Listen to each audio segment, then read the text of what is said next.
Hello, my beautiful blossoms, blooms, and buds. I'm Rosebud Reads, and welcome to my live stream. I stumbled on the welcome to my book garden, actually, welcome to my basement, which some people have pointed out is a little bit stalkery, which, fair point. But it works with the spooky month. So I'm gonna keep saying it. We know that it's not meant in a creepy way, and I know they know too. But yeah, hello, hello, Mars Rover. Hello, Chi Kiki. How are you doing this beautiful Thursday night? Actually, I'm gonna keep this back here. Okay, maybe I'll put it behind the chair. There we go. Hi. This is the fifth, I think, fifth stream. Let me see.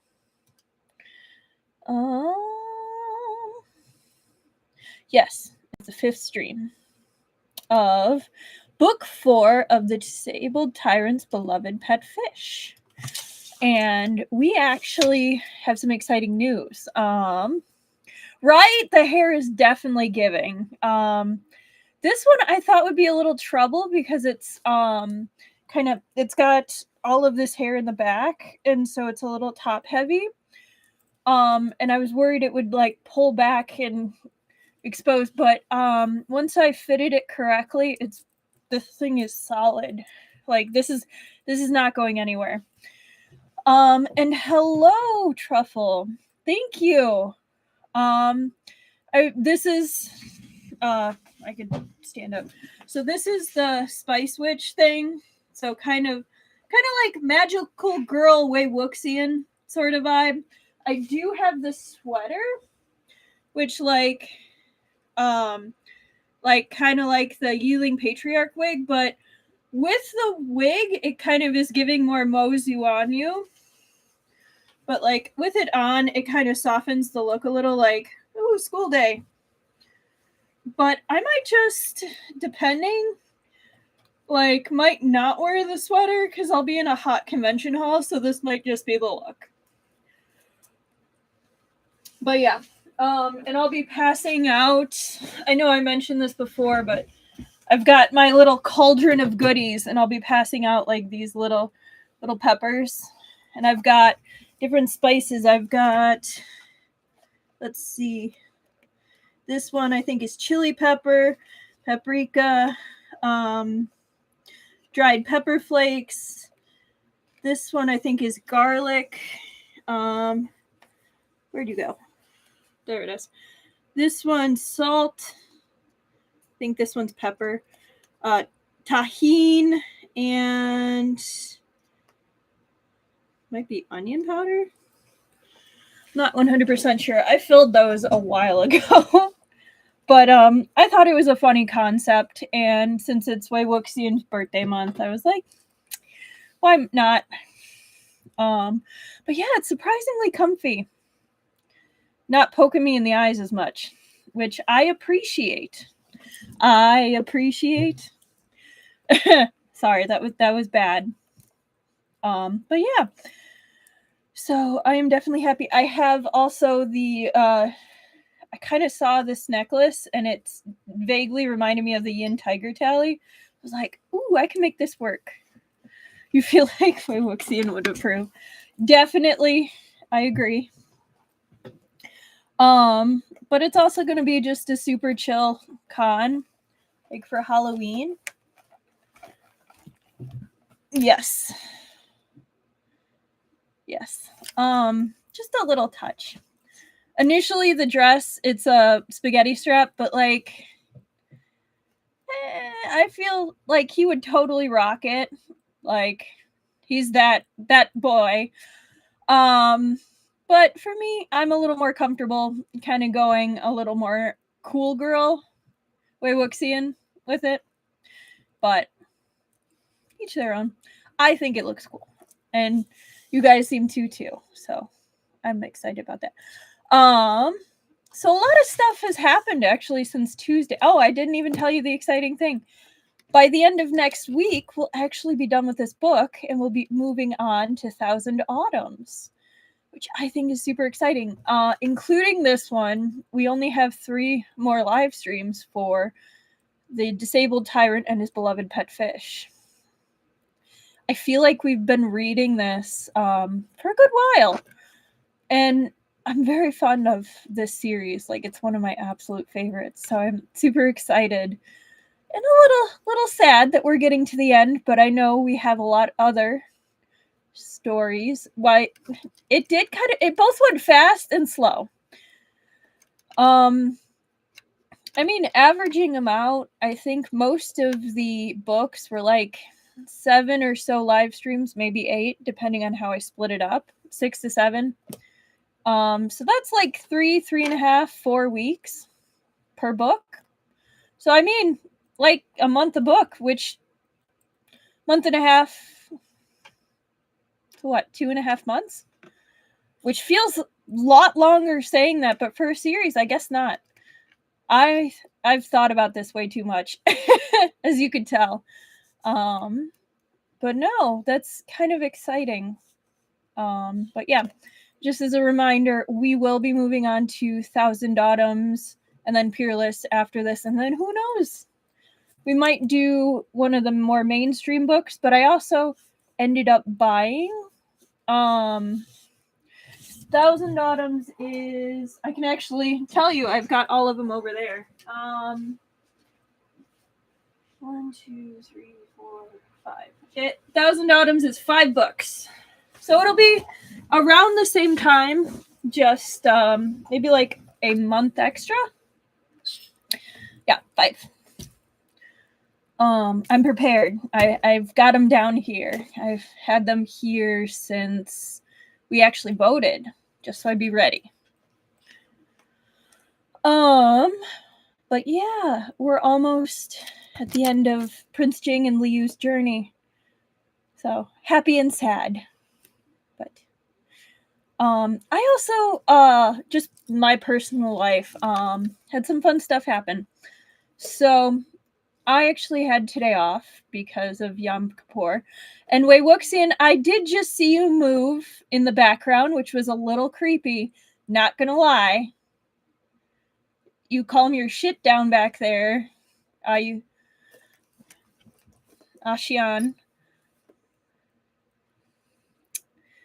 Well, that starts off the creepy vibe. Anyway, had the day off today, so I actually went to an apple orchard.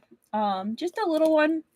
I Google Earthed apple orchards, picked one that was close by.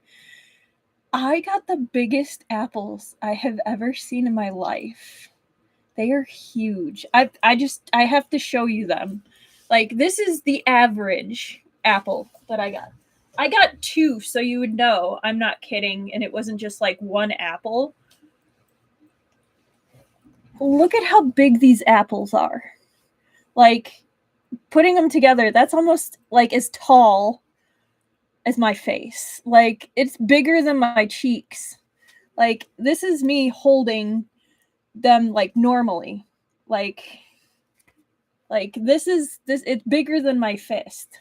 Like, and these were just like, I couldn't find smaller apples. I mean, they're delicious. I've had some and they're super yummy, but like, literally, these are ridiculous. Like, I'm gonna make some of them into pie, because, or like just cut half an apple and then like put the other half in the fridge, because like, this is a lot of apple. So yeah, I went and did that, and like some other chores. Got this ready. But yeah, like a little suspiciously big. Like, it was a smaller farm. They had some other trees out, but like those ones like weren't looking so good. Like, they had a lot of I think they were sunspots. I think they might have not been quite in season. That's like, is someone doing black magic? Maybe. Yeah, no. So that was kind of my funny moment there. Did I do something interesting yesterday? don't think so. I think the apple orchard was my big achievement of my social life right now. But yeah, has anyone else had anything that's super exciting or just kind of fun happening in their life, either like this week or that you're looking forward to this weekend? I'd love to hear about it. I am going to be doing this the entire stream. It is kind of like just impulsively distracting, where it's like la la la la la la la. That's going to be the entire con, I can tell you right now. Oh boy. If it wasn't apparent, I have had a couple cups of coffee because I'm bound and determined to make it through this stream without getting sleepy, and I have a backup cup of coffee here just in case. So if I seem a little rambly, that's probably tying into it a little bit. Yeah. While we're waiting on that, though, our fic recommendations, not book recommendations. We have two. So for Scum Villain, I picked Familiar Stranger by Gooserot. I kind of picked that as a little bit of a kind of creepy start to our October month. It's a modern AU one-shot, and it's surprisingly fluffy for the premise. Like, it's creepy, but it's creepy in concept, because Bingha's being a creeper. But it's actually surprisingly sweet. Also about the author, Gooserot. I'm new to them. I just found them recently, but I'm enjoying what they're putting out right now. So the actual summary is, after accidentally killing one of the most powerful criminals in the country in a tragic ice cream-related mishap, Shen Yuan is spirited away by witness protection to a foreign country. There, he meets a sweet stranger who, as the years pass, grows more and more familiar. Or Shen Yuan's would-be assassin becomes his extremely overprotective boyfriend. So that's where the creep factor comes in, because it's after Abyss Bingha coming out. But it's got the sweetness of, like, I guess almost enemies to lovers, except assassin to boyfriend. For the MDZS recommendation, I picked Token of Admiration by Truly Wicked, and this is set during the Cloud Recesses lecture arc. It's a bit more of a lighthearted fic and has lovely imagery, and our main boy is falling in love. Also has a little bit of creature blood lore in there going on, which I love. Shocker. I love the creature lore. Oh, surprise. It's a favorite of mine to go back and reread. It is still being actively updated, but like they had an update just like last week, I think. So they're putting them out. And even what's there already is a good read, so I think it's definitely worth it to take a look. Whew. My dog's going off upstairs. Despite the wall of rules, Wei Wuxian feels at home in Yunshen Bujinshi. Whether it's the atmosphere or a certain stoic lawn is anyone's guess, but he knows he won't be allowed to stay. Lan Wangji might have some opinions about that. So those are the current recommendations for this week. Or today. I'll have more next week. I need to find some more. These were kind of my backlog that I sat down one day and was just like, let's find the good ones. Because I'm that person that will bookmark literally anything they read, because a day will come where I'm like, what was that one super obscure fic about this one single detail that I have to figure out? And I will not be able to find it, I can guarantee it, even though I've bookmarked it. Thank goodness for Reddit. Right? I'm not the only one. you lose a fic once and you never forget it. You bookmark everything after that point. Right? It's been kind of a fun trip down memory lane going back and looking for recommendations. So, like, I don't mind doing this.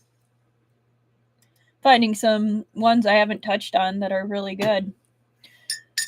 So, I'm okay with it. But I also totally know what you mean, Truffle. Okay. My dog is still barking his head off, but that's okay. He does that even when I'm up there, so. Yeah. I have spent literal days perseverating on a single fic. One of which I found out the reason I couldn't find it was because the author like put it in hibernation or whatever it's called. They still have it in hibernation, but I have one saved copy that I cannot copy anywhere else saved on a device that I at least have a record that it existed.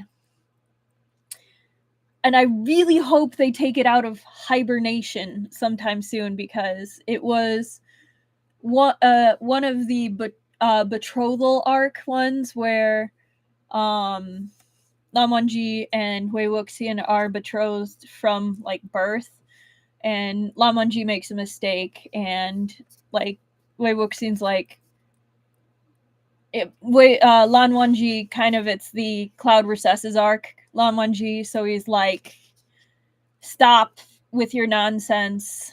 Why can't you be serious about anything? And all that. And so, like, Wei Wuxian's finally like, if you're really that against us being together, like, fine, I give up. And they break the engagement. I think it was also a Emperor Wei Wuxian kind of regent Lan Wangji. And so, like, the first story in the series that I read, because they made a prequel to it, is Lan Wangji goes to war to get Wen Rohan's head, because whoever cuts off his head will get one wish from Emperor Wei Wuxian. And he's like, that boy's gonna be mine. And that was kind of the arc there.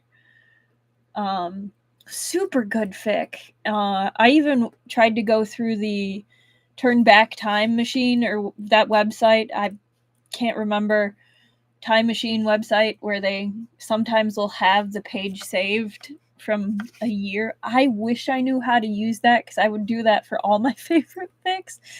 They had the first chapter saved, so I was like, I could confirm it was the fic I was looking for, but it didn't do me much good after that.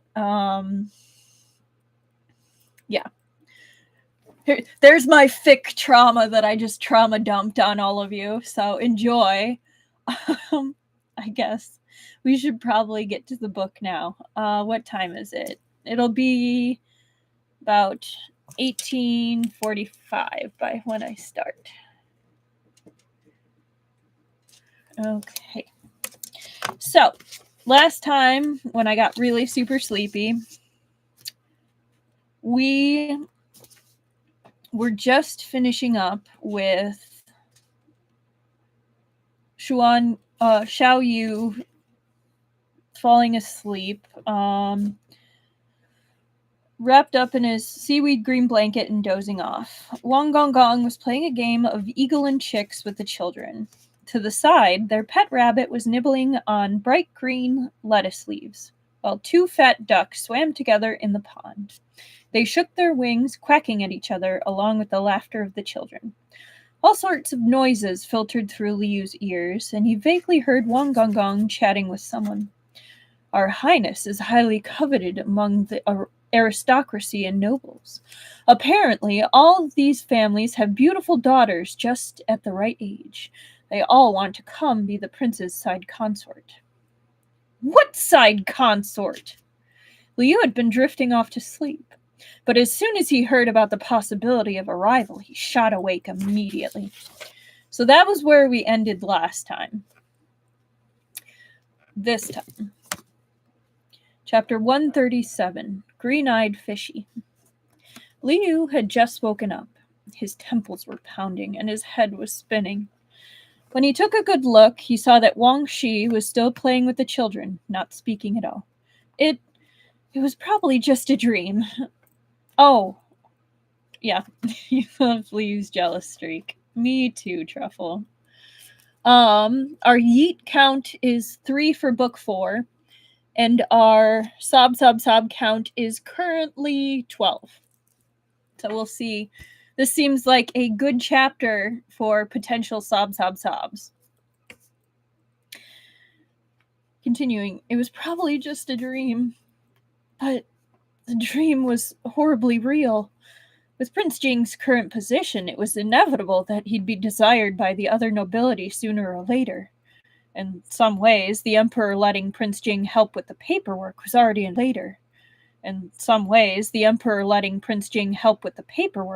an acknowledgement of his current status. Apparently, back when the second prince, the Marquis of An, was about to become crown prince, even he hadn't received such treatment from the emperor, never mind the hot-headed third prince, the Marquis of Ping. But Prince Jing was different. He was the only living Dai son of the late empress. His lone criticized trait, his muteness, had been cured. And he'd even saved the emperor. What reason could the emperor have not to choose Prince Jing? If there were court officials who'd hesitated to support Prince Jing before, they were now following the emperor's wishes. Liu had once heard Wang Shi mention how respected Prince Jing was nowadays. And even if you ignored everything else, the emperor had ordered Prince Jing to attend court lately. Every day after court was dismissed, you'd need more hands than any person had to count the number of officials who waited to walk the same way as Prince Jing. These people hadn't kissed up to Prince Jing before because the situation had been complicated, but they'd be stupid not to kiss up now. But Prince Jing firmly remembered the emperor's wariness and did not interact much with those people. The exception was Secretary Zhang, who Prince Jing would occasionally exchange a few words with. Zhang Jing had assisted him back when he worked at the Ministry of Work, so it made sense that they had a bit of a friendship. But when anyone else tried to suck up to him, Prince Jing met them with a cold expression. He wouldn't make it easy for them. When Wang Shi mentioned how respected Prince Jing was now to Liu, he kept things happy and light. He didn't dare speak of anything else. Prince Jing was busy helping govern a country, so the weight of taking care of Liu was handed to Wang Gonggong. Because this pregnancy was happening in Liu's human form, Prince Jing could explain everything to Wang Shi without reservations. He asked him to be very careful. Wang Shi couldn't be more elated that the consort was pregnant again. He was determined not to say anything unnecessary in front of Liu. If you really did just say what I think you said, oops. Naturally, there were ladies who wanted to marry Prince Jing, and there were many of them. But Prince Jing had never paid attention to any of them, nor did he take them seriously. So how could Wang Shi be the one to mention it? Unfortunately, Liu was sensitive during his pregnancy, so his subconscious imagined the danger anyway. And the more he thought about it, the more it made sense. In ancient times, all men had many wives. Liu trusted his husband, but ultimately Prince Jing had to answer to the emperor. If those nobles turned to the emperor when Prince Jing turned them down, and the emperor really did decide to impulsively appoint a few of them to Prince Jing's household, how could they get out of that? Was he supposed to play the role of a fish spirit ripping into a lusty fox spirit? That wouldn't do. His husband had to be his and only his. Liu stood up abruptly. Usually, he spent a little longer laying around after he woke up, but right now he had absolutely no intention of sleeping. He wanted to find Prince Jing right away. At that moment, Prince Jing just so happened to return with a few imperial physicians. These physicians were all gynecological experts, appointed by the emperor, so Liu never really came in contact with them. I think it's wild that Wang Shi has to look after the babies and Liu. Yeah, I mean, to be fair, it's 4 babies. Like, that's a lot. But the fact that he is looking after Li Yu as well is kind of funny. It's like additional grandpa time. But yeah, I agree. These physicians were all gynecological experts appointed by the emperor, so Li Yu never really came in contact with them. At first, he didn't even recognize who they were. The dream he'd been having had jumbled up his brain, and he thought these people were trying to get Prince Jing to marry their daughters. Li Yu froze and said aggressively, "You've brought them back to our home?" Huangxi is out here doing double time. He really is Momar's rover. Happily doing double time.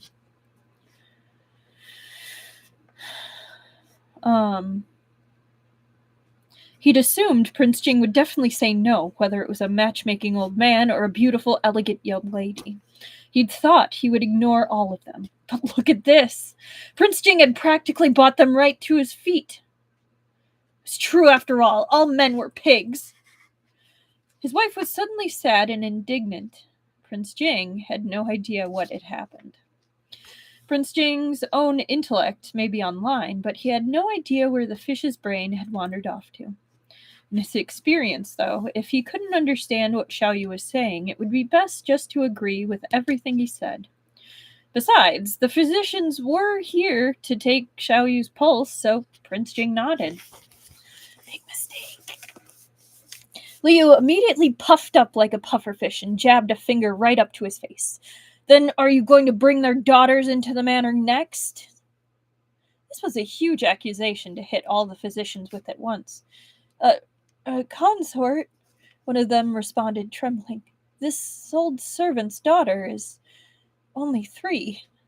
Another one said weakly, Consort, this old servant's daughter is already a mother to 3 children. Li Yu suddenly came to the realization that he'd gotten it wrong. Now that he took a closer look, he saw that these officials were all carrying small medicine cases. They were imperial physicians. In this world, imperial physicians were considered a kind of official. They had ranks and wore the same clothes as court officials. Li Yu had just assumed they must be the family of possible future side consorts. He completely forgot the possibility that they might be physicians. Yeah, poor Mu Tianxi and the physicians. Yep. Oh, man. He'd really embarrassed himself now. There was no way the number 1 fish in the world could admit to such a mortifying thing, so Li Yu took a deep breath and immediately switched his demeanor. He smiled at the imperial physicians and extended his wrist. Imperial physicians, are you here to take my pulse? Oh, Li Yu. Oh, honey, you're a little too late to the party for that trick to work.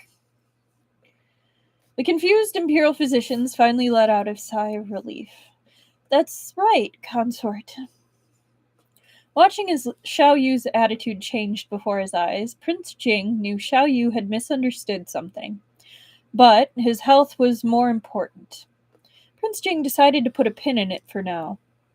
He held in his laughter and asked the physicians to quickly do their job. The physicians were focused on their tasks, so they didn't pay much mind to the nonsense Li Yu had said. Everyone knew pregnant people tended to have mood swings. To the imperial physicians, an occasional bout of anger was no big deal at all. Some pregnant women even cursed their husbands to high heaven right before a birth. I mean, I imagine right after a birth too, probably. When they took his pulse, the imperial physicians all said that the consort was in good health and that the pregnancy was 3 months along. A few of them had heard of this male consort who was capable of giving birth and had been curious about him this whole time. Now that they'd seen for themselves, they could confirm Li Yu was indeed pregnant. The imperial physician who the emperor had sent to the western border had come this time as well. Last time he'd taken Prince Jing's consort pulse behind a veil. quite some time had passed since then, and this time Liu was getting his pulse taken for real. But the physician didn't notice anything had changed. He kept congratulating Prince Jing.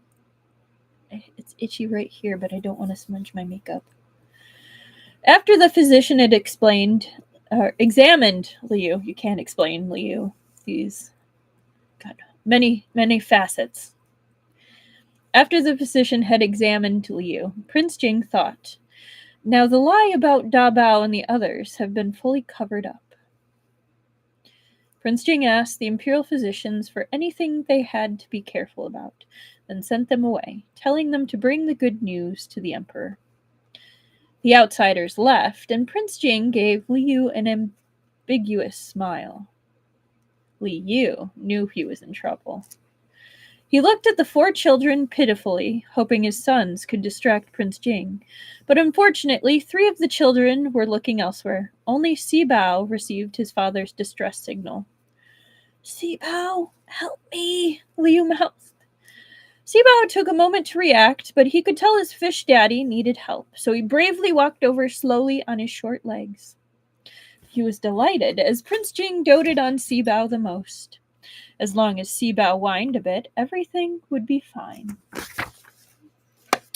Liu tried to hide behind his son, but Prince Jing had his ways of dealing with this too. He glanced at Wang Shi. Wang Shi was about to arrange for the little master's snack time, so he picked up Sibao, smiling. Young master, let's go eat peach blossom pastries and candy, all right? Though Sibao didn't love food as much as Airbao did, he still couldn't resist the double temptation of peach blossom pastries and candy. He'd been playing for a while, after all, so he was hungry. Sibao could only blink apologetically towards his fish father. It's okay. Daddy Prince Jing will definitely help Fish Daddy. And then Sibao and his brothers left with Wang Shi. This unreliable child. Was it too late to pretend to be sleepy now? Liu yawned on purpose, pretending like he wanted to return to their room for another nap. Perhaps when he woke up again, Prince Jing would forget what he had done. But Prince Jing had a good memory, and he stopped the fish in time. He pulled him back and wrapped his arms around him firmly. It would be difficult for the fish consort to escape now, even if he had wings. Prince Jing chuckled at the man in his arms. Xiao Yu, tell me, who wants to enter the manor? Liu's attempts to refuse to acknowledge the situation had all failed, so his only choice was to tell him what happened in the dream. Although it was just a dream, Liu was still very angry when he recalled it. Those women who want to be your side consorts, he said indignantly. Prince Jing cleared his throat. Dreams didn't come from nowhere. He'd already promised he wouldn't take any more wives, so he hadn't expected Xiao Yu to have such worries. Don't worry, there won't be anyone else, he said lightly. What side consort? Prince Jing couldn't allow anyone else into their bed. He had his fish, and that was more than enough. Now that Prince Jing's stance had been made clear, Liu's eyes curved into pleased crescent moons. But he still didn't forget to ask, what about Royal Father? He won't do anything either. Prince Jing hugged his jealous little fish and slowly explained something. To be honest, Liu's perception of the current situation was quite accurate. The Emperor had indeed asked Prince Jing about other wives at one point. After all, marriage was a good way to form alliances. But Prince Jing flatly refused. The Emperor had only brought it up casually. Now that he knew how Prince Jing felt, he had no intention of forcing him. There were indeed officials who had asked the Emperor, but contrary to Liu's assumptions, the Emperor didn't want to reward those officials with marriage. There were many reasons. One was that the Emperor had once put a lot of effort into arranging Prince Jing's marriage, but all the families he'd approved of had been reluctant to marry their daughters to Prince Jing, and had all come up with a variety of excuses to refuse.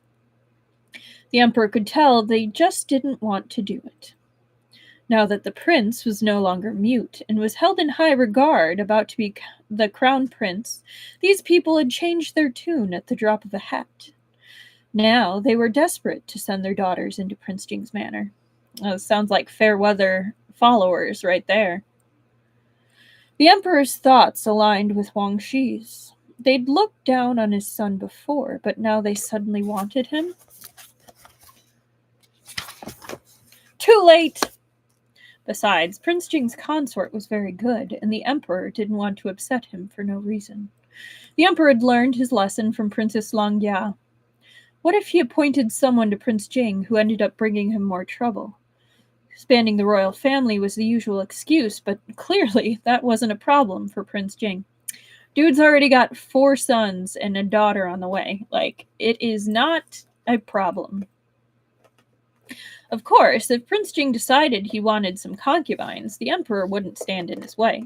I'm sorry, I need to buckle the little pouch on my belt because it keeps clicking and it's distracting me.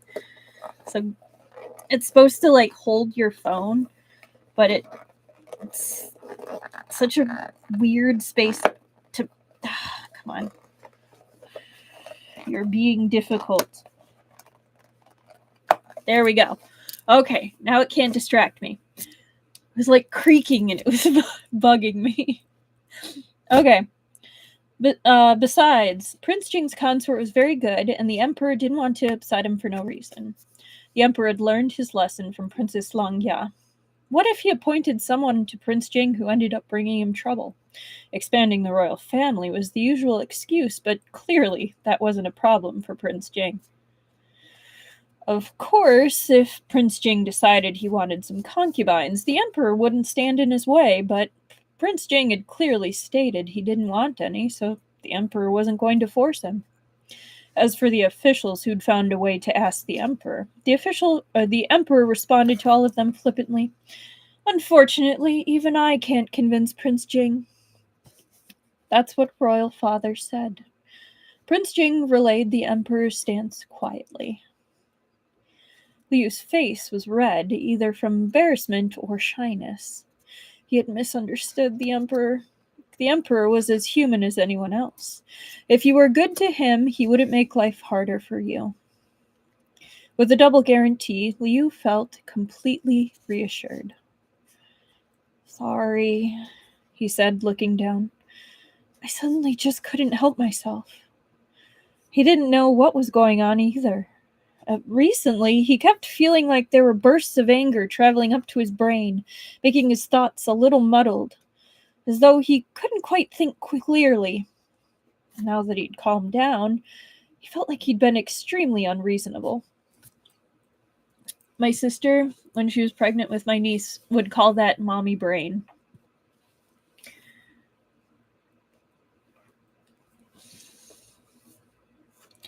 It's not your fault. The imperial physician said you would be a little more sensitive during pregnancy. Prince Jing rubbed Liu's head, showing that he didn't mind. Besides, he added with a chuckle, it's because you care about me. Xiao Yu's personality was straightforward and blunt, and he rarely got mad at him. This was the first time he'd been unreasonable. I wouldn't say first time. But I guess in this sense, no, dude, he literally had a snit fit about I'm not some other lover in book 1, and you had to carve it into the walls. This is not the first time he's been unreasonable. Let's face the facts there.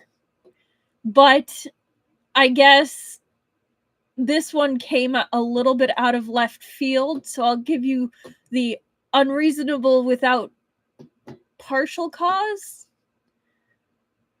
I wouldn't say first time, though, Prince Jing. I love that you're in love with him, but he's been unreasonable a couple times. Well, it's hard to tell if a fish is mad at you. That's fair. I'll give you that, Truffle. So this is the first time he'd been unreasonable. If Prince Jing is Delulu for his fish, you're not wrong either, Where's Rover? Even if Xiao Yu was cursing him to his face, he would still like him. See? Proof right there. If the situation was reversed and Xiao Yu brought a bunch of men home, well, the result would have been disastrous. Oh, wouldn't have been home for long. I'm feeling they'd go on long vacations never to return or be heard of again. Liu had received Prince Jing's reassurance, and Prince Jing didn't have to do hard labor for the emperor anymore. With his husband's company, Liu's mood improved quickly. Meanwhile, the physicians who had examined Liu reported their diagnosis to the emperor. Prince Jing's consort was, indeed, pregnant. The emperor couldn't contain his smile. He flipped through the reports Prince Jing had looked through over the last few days. He had wanted to pick a good day to send out the edict, but now he felt like there was no need to wait anymore. There was no time like the present. Why not double the good news? So the emperor ordered head eunuch Luo to summon the 6 ministers and Prince Li.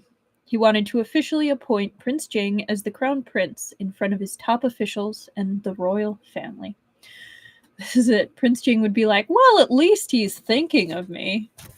That's true. He very much so would. Chapter 138, Fishy Writing Lesson. Prince Li and the 6 ministers had all mostly guessed the emperor's decision already. They just hadn't expected him to decide so quickly because in the last dozen or so years, the emperor had never officially named a crown prince. Even if he had treated a certain prince differently, the emperor had stayed wary of him even as he educated him. He never made an announcement too early. I mean, that's not a bad thing when you're dealing with an entire empire. Like, you don't want to rush it. Especially since the emperor's been relatively healthy. Prince Li and the ministers all found Prince Jing extremely satisfactory.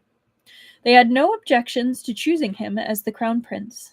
But as the emperor's subjects, they couldn't just outright agree. A ruler's thoughts were difficult to guess, after all. After careful consideration, they all knelt. Your Majesty is still young. Please give it due consideration. I feel like this is like, oh no, you can't. You're so young. You'll be great for years. What will we do without you? Feels a little lip servicey. The emperor smiled but didn't say anything. He had thought he was young before too. But after everything that had happened recently, he'd come to the realization that he was no longer in his prime. When Princess Lang Ya attacked, he couldn't even defend himself. It was humiliating, but there was nothing he could do. Even though the danger was temporary and it had already passed, the enemy had been too insidious, disguising themselves as someone he'd never expected. After being under someone else's control, his age was starting to show. No matter how much he rested, his energy levels were no longer what they used to be. God, I feel you, man. I have a theory about energy. I'm so sorry I'm doing so many side tangents this time, but this is one of my theories, just like my theory on pufferfish. But my outrageous theory is that we all have the same energy level from birth.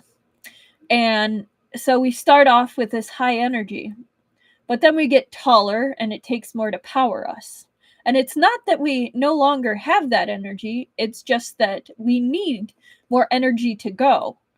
And we have the same amount of energy. So that's why we're so tired, and then you see kids that can go for like 8 hours straight running and bouncing off the walls and then just be fine. Yeah. It's one of those where I'm just like, oh my goodness, how do you have so much energy? Especially since I work with kids. I'm just like, how do you keep going? But anyway, even if he didn't want to admit it, people rarely live past 70. Considering that, over half of his life was already over. He's only 35? I mean, dude, I shouldn't say much. Like, I just had that whole conversation about being tired. So, like, I get it. But, like, when did you have children? Like, when did the last emperor die if you're only, like, 35?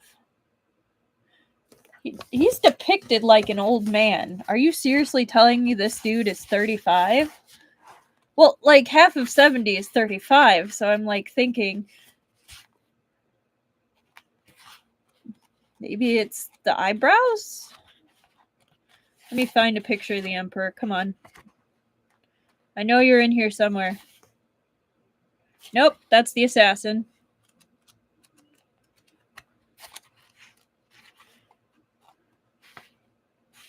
Assassin. That's the hugs.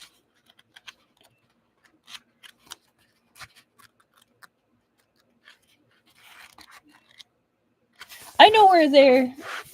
right? I mean... maybe like apothecary diaries stuff. Hang on. I know there's a picture in this one. A good picture of the emperor in this one.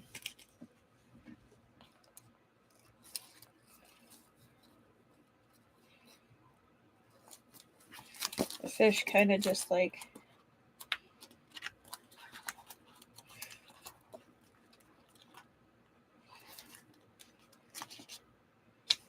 just feeding the fish. Oh, I missed one. That's Chu Yanyu. I feel like there's a picture in there. He's escaping out the window. Flashback.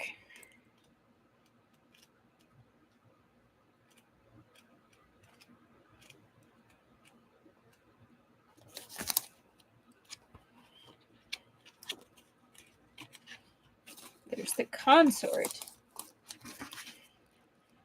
I know there's one... ha! Ha! Ha! Found him.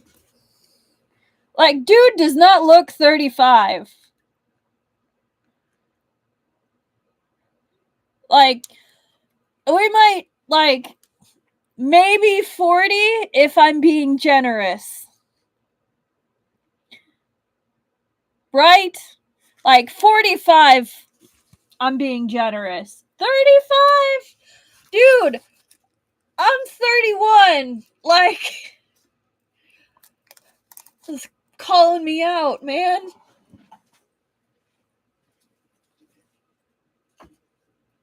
Don't be doing me dirty like that. Like, Jesus. Maybe...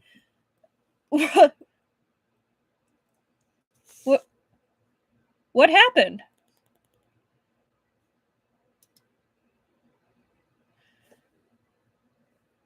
Wait, what happened?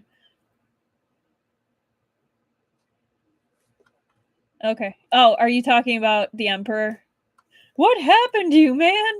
All those court intrigue politics got to him.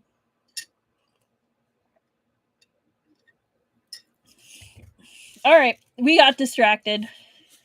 Right. What happened to you?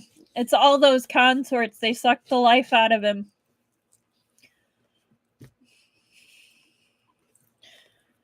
Court politics cause premature aging. All right. People rarely live past 70, considering that over half his life was already over. Okay, so he's older than 35. They're not saying he is 35. That makes more sense. He didn't know how many more years he had left. Discovering the truth behind the deaths of Emperor Xiaohui and the fourth prince had been a huge blow to him. He'd been emperor for a long time, but when it came to some things, he was still powerless. His power and status couldn't bring back his dead wife, nor could it rewind time. It was time to let go of the power he'd been wielding for so long. He tested the waters first, letting Prince Jing handle government matters, and realized that Prince Jing did well. Pleased with the results, he thought that since he'd already made his decision, why not just announce it and let go of his power? Either way, he no longer had the energy to care about politics. Same. It was only natural for the crown prince to take over. If he started handing things over now, his ascent to the throne could go smoothly. Dude's about to have a baby. Now's not the best time. Just saying. The emperor only gave it brief consideration, but he'd already imagined the coronation of the future emperor. He was a little shocked, but naming Prince Jing the crown prince meant it was just a matter of time. The emperor quickly let go of his reservations. Despite Princely and the minister's repeated urging, the emperor never changed his mind. In the end, they all expressed that they would support all the emperor's decisions. So, during the next court session, Princely read the prepared edict in front of everyone, officially appointing Prince Jing as the crown prince. This time, the emperor hadn't revealed anything to Prince Jing, so Prince Jing was shocked. Understandably. What had seemed like a normal court session ended with him becoming the crown prince. He froze up for a good while until, at Princely's repeated urging, he finally kneeled. In front of the entire court, he thanked the emperor. In that moment, many thoughts flashed through his mind. When he came back to reality, he'd only just finished thanking the emperor.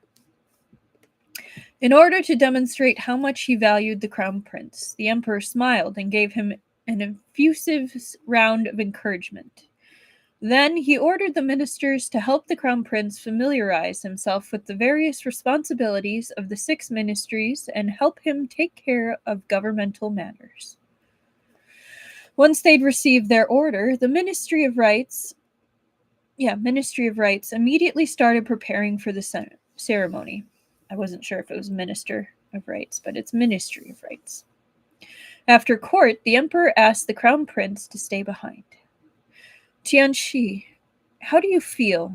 The emperor asked. When Mu Tianxi came to court this morning, everyone was still calling him Prince Jing. After the edict, he'd become the crown prince. It was all so sudden, but he couldn't say that to the emperor, so he just nodded, feeling complicated. The emperor chuckled as he patted his shoulder. Do well. Actually, the emperor had a whole lot to say about this crown prince position, not to mention their father-son relationship that was only now just starting to improve. He just didn't know where to start. The emperor heard that during the incident with Princess Langya, Da Bao had tried to come save him with a tiny slingshot. The child's action had warmed his heart, but he was also fascinated that such a tiny child could be so brave. Did he also want a reward? No, he just wanted to save his grandpa because he loves you. When he asked Da Bao couldn't explain it clearly himself. You're his grandfather, Li had said. It was the natural thing to do. The emperor had witnessed all kinds of plots in his lifetime, and he was used to everyone having an ulterior motive. That's a sad life to live. He'd forgotten that one could still do things without looking for anything in return. It was just familial love. Da Bao wanted to save him because he was his grandfather, because he was family. Da Bao was like that, and so was Prince Jing. Even though Prince Jing never brought it up, the emperor was very aware that if Prince Jing hadn't come to save him that day, and had let him be killed by Princess Langya, no one would have blamed him, and Prince Jing might even be on the throne already. But Prince Jing had stepped in. That was proof of the love he had for him. Choosing his words carefully, the emperor said something he never would have before. Tianxi, if you don't disappoint me, I won't disappoint you. Stop being so cute, Da Bao. Right, Truffle? The crown prince had never expected that the emperor would be so honest with him. He also nodded slowly, trying to accept it. Oh, right. There's something else I've been thinking about for a long time. The Emperor looked at the Crown Prince amiably. He'd already become Crown Prince, so the Emperor didn't think there was any point in beating around the bush any longer. He just said what he was thinking. When you got married on the western border, I wasn't able to attend, and that is still a regret of mine. After the Crown Prince ceremony, I want to hold another wedding for you and your consort. Tianxi, what do you think? Back in Prince Jing's manor, on a whim, Liu was teaching Da Bao how to write. Oh boy. Although he was only 1 year old, Da Bao could read many different words. The Emperor had hired a teacher just for Da Bao, and every day the teacher would assign Da Bao writing homework. Sounds like some of the kids I'm working with right now. Despite his young age, Da Bao was the most hardworking student in the Imperial study room. He always needed to complete whatever the teacher assigned him. When the other children came home from their lessons, they'd eat a snack and take a nap. But after taking a brief nap, Da Bao would get up by himself and have Wang Shi carry him to the study to write. That is such a cute image. I have taken my nap, Wang Gong Gong. I am ready to study. Carry me. Normally, he studied under his teacher, and the Emperor often taught him here and there as well. He now held the brush properly in his small, soft hands, but the writing really couldn't be considered pretty. The cuteness is too much, right? But that didn't affect Da Bao's desire to learn. Oh, I got what you meant, Momar's Rover. All good. Liu happened to pass by and see Da Bao writing. He was bent over with his little butt sticking out, his expression serious and concentrated. For some reason, Liu was reminded of his husband, who often had the exact same expression. He struggled to hold in his laughter until his stomach hurt. There better be a picture of this, I swear. When he took another look at Da Bao's writing, Liu finally cracked. After being laughed at by his fish dad, Da Bao pouted so hard that you could have hung a bottle from his lips. I can't with the little baby being the most serious person ever. He's one. The fact that he's trying is amazing by himself. We were robbed. We were. Da Bao, let Dad teach you. Now that he'd laughed at his son, Liu immediately tried to remedy the situation. Thinking back to the way Prince Jing had taught him, Liu's heart felt like it was filled with honey. Imitating Prince Jing, he held Da Bao's soft little hand with his own and started writing. Da Bao, follow Dad, he said. Just write how I'm writing it. Now that Liu was no longer worried about the possibility of a side concubine, he was dealing well with his pregnancy and in great spirits. He wrote quickly. Once he finished a page, he'd stop and let Da Bao observe. Da Bao was originally looking forward to Liu's writing. Even the Grand Secretaries couldn't stop praising Daddy Prince Jing's writing, so Fish Dad must be at a similar level. But once Fish Dad finished writing a page, Da Bao's dreams were shattered. Fish Dad's writing was even worse than his. Da Bao felt cheated. Right? I agree, Truffle. I feel like Da Bao takes after Prince Jing in both looks and personality. And also, hello, Esper Lady. Welcome. How are you today? Thank you. I'm channeling my Mo Xuan Yu. And the swooshy hair. Good. I'm glad you're doing good. I'm going to blow my nose real quick.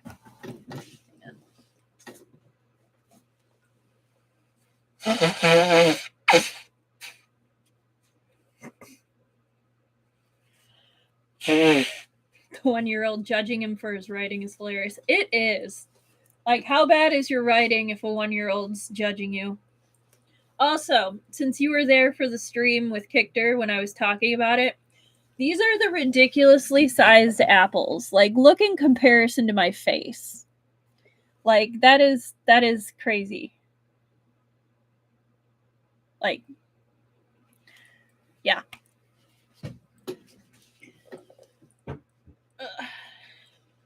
All right. Okay, the main important thing, other than the general cuteness, right? Those are they're so big. It's ridiculous. Yeah. I will have to cut them in half and like only eat half if I want some apples. But the important points, like Liu has Xialian's cooking abilities and Hua Chong's handwriting. Yeah, I see it. I definitely see it.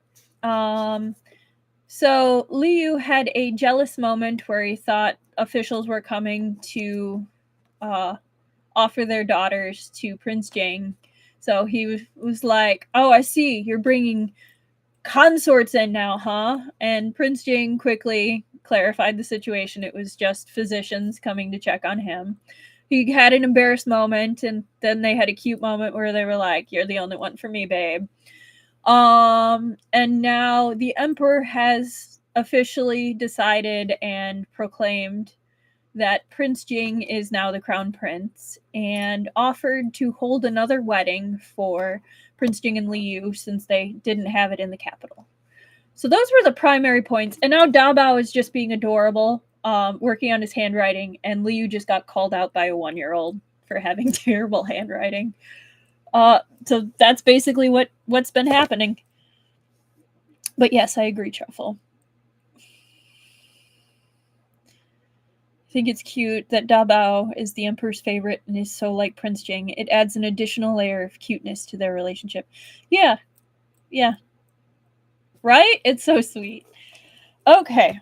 Fish Dad's handwriting was even worse than his. Dabao felt cheated. He was no longer willing to let Fish Dad teach him how to write. But Fish Dad had no idea.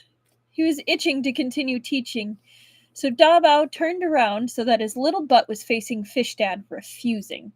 Oh my god. Please tell me there's a picture. Come on. Give me a picture.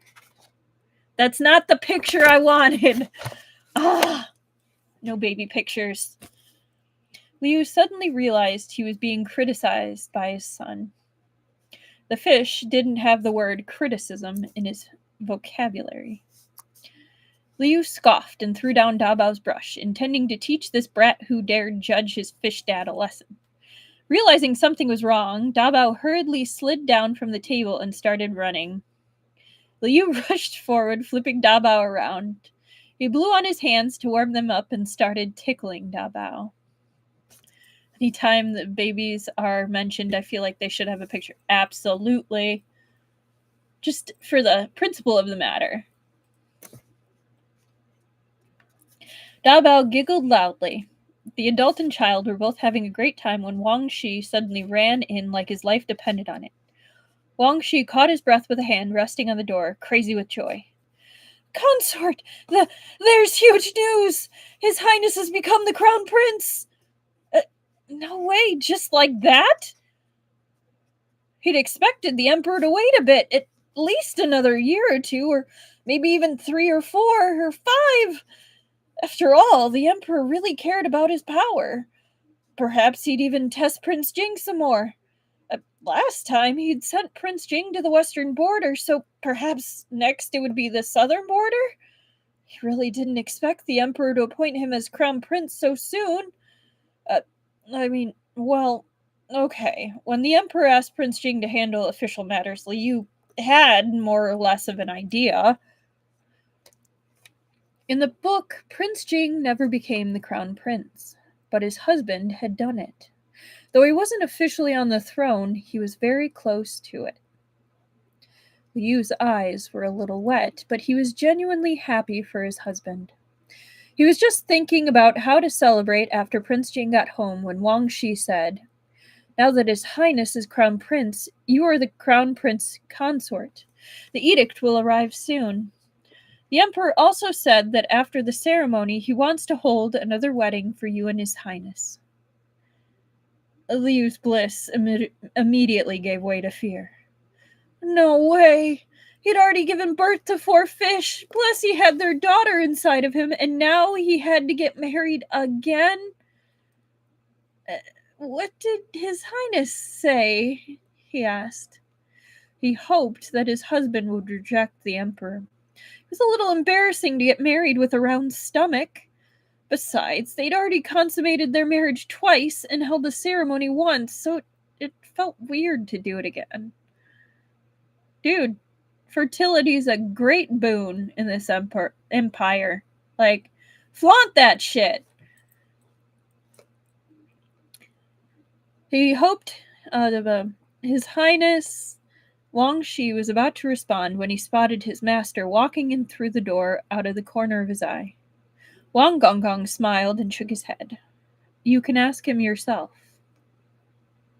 Recently, Wang Shi had gotten even better at reading his master's expressions. As soon as his master returned, Wang Gonggong immediately retreated with the young master in tow. Tianxi, you're the crown prince now? Liu was delighted to see his husband. He walked over happily, supporting his stomach. He was already starting to show. Mu Tianxi worried every time he saw him walk, so he hurriedly told him to stop, walking up to Liu, then reached over to support him, encouraging the fish to lean on him. God, they're so cute. His Highness the Crown Prince! Liu winked at him triumphantly. Wu Tianxi had been feeling a little cautious, but the way Xiao Yu was acting made him want to laugh. Having been given the title of Crown Prince, he was one huge step closer to his goal. He knew very well that without Xiao Yu, he might still be a mute prince to this day. Unfortunately true. Where would this Crown Prince position have been then? Xiao Yu, everything is thanks to you, he said. Thank you. That was what he'd wanted to say the most at morning court. Huh? Are you being polite with me?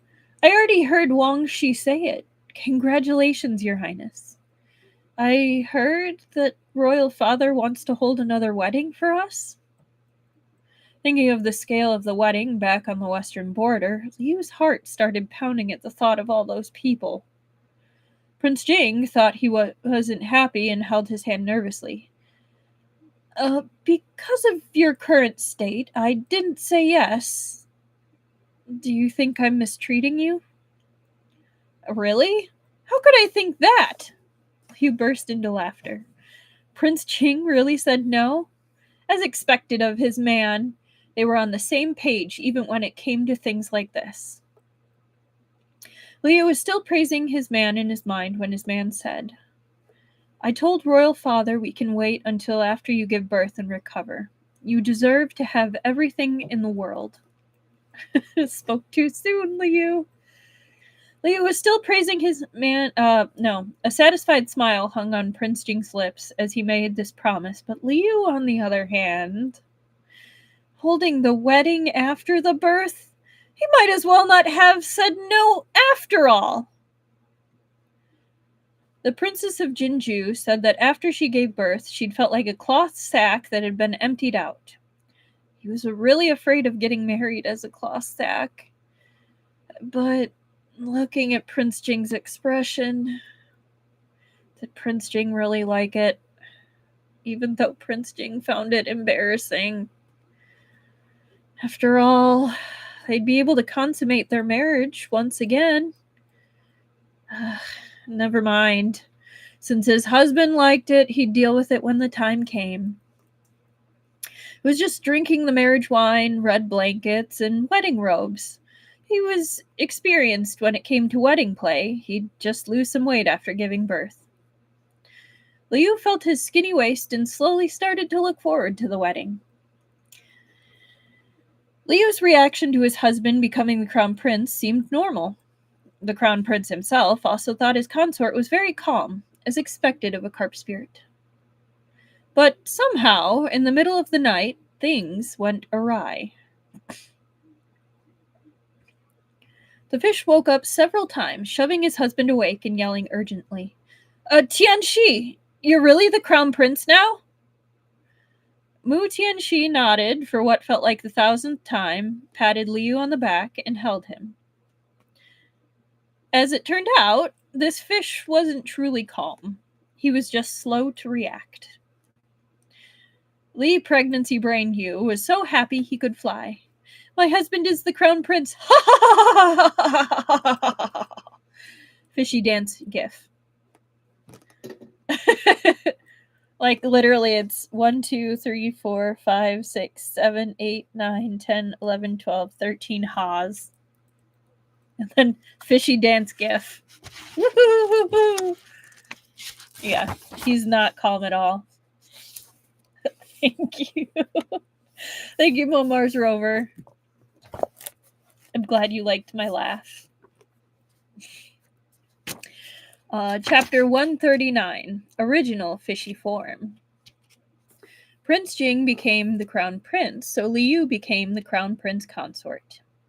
In this era, Liu had no family or background. He'd thought that this would cause him difficulty, and the crown prince had been prepared too. If anyone had anything to say about the consort, he'd rebuke them right then and there. But not a single official said a word. It wasn't that nobody coveted the position of crown prince consort. After all, once the crown prince became the emperor, the crown prince consort would be the empress. Who wouldn't want to fight for that possibility? Who wouldn't want to fight for that possibility? But despite the efforts of those people, Prince Jing and his consort's relationship held strong. Prince Jing never even ended up getting a side consort. Never mind. What? Prince Jing never even ended up getting a side consort. Never mind a side consort. He didn't even have any concubines or servants. I should have kept reading. I thought I saw it as a period. I thought it was a typing mistake. All right, let me reread that sentence now that I'm not confused. Prince Jing never even ended up getting a side consort. Heck, never mind a side consort, he didn't even have any concubines or servants. The emperor was clearly also letting Prince Jing do whatever he wanted. Now that Prince Jing was the crown prince, how could they possibly manage to steal the crown prince consort position? They might even anger the crown prince with their efforts, which wouldn't be worth it. There was no point in making an enemy of the person you were trying to marry. Fair point! Though Liu's lack of background was a detriment, he already had 4 sons, and all 4 of them were loved by the emperor. As soon as they were born, the emperor had given them titles and often sat them on his knee. His affection for them was obvious. If anyone else wanted to become the crown prince consort, they'd be offending these young royal grandsons. Nobody dared, so nobody said anything when Liu became the crown prince consort. So that was that. The crown prince currently lived in his manor. The emperor had wanted him to move into the palace, but the crown prince said his manor was fine, and there was no need to make such a huge fuss. Considering that the consort was in the midst of his pregnancy, the emperor decided moving was indeed too much work. Besides, the crown princes of their dynasty hadn't all lived in the palace, so the emperor acquiesced and instead renamed his manor the Crown Prince Manor. The couple still lived there and were simply assigned more guards to match the standards of a crown prince. The emperor gave out all the titles and honors he intended to and felt very satisfied. Afterward, however, he realized something. Da Bao was originally the Prince Jing heir. Now that Prince Jing was the crown prince, Da Bao could no longer hold that title.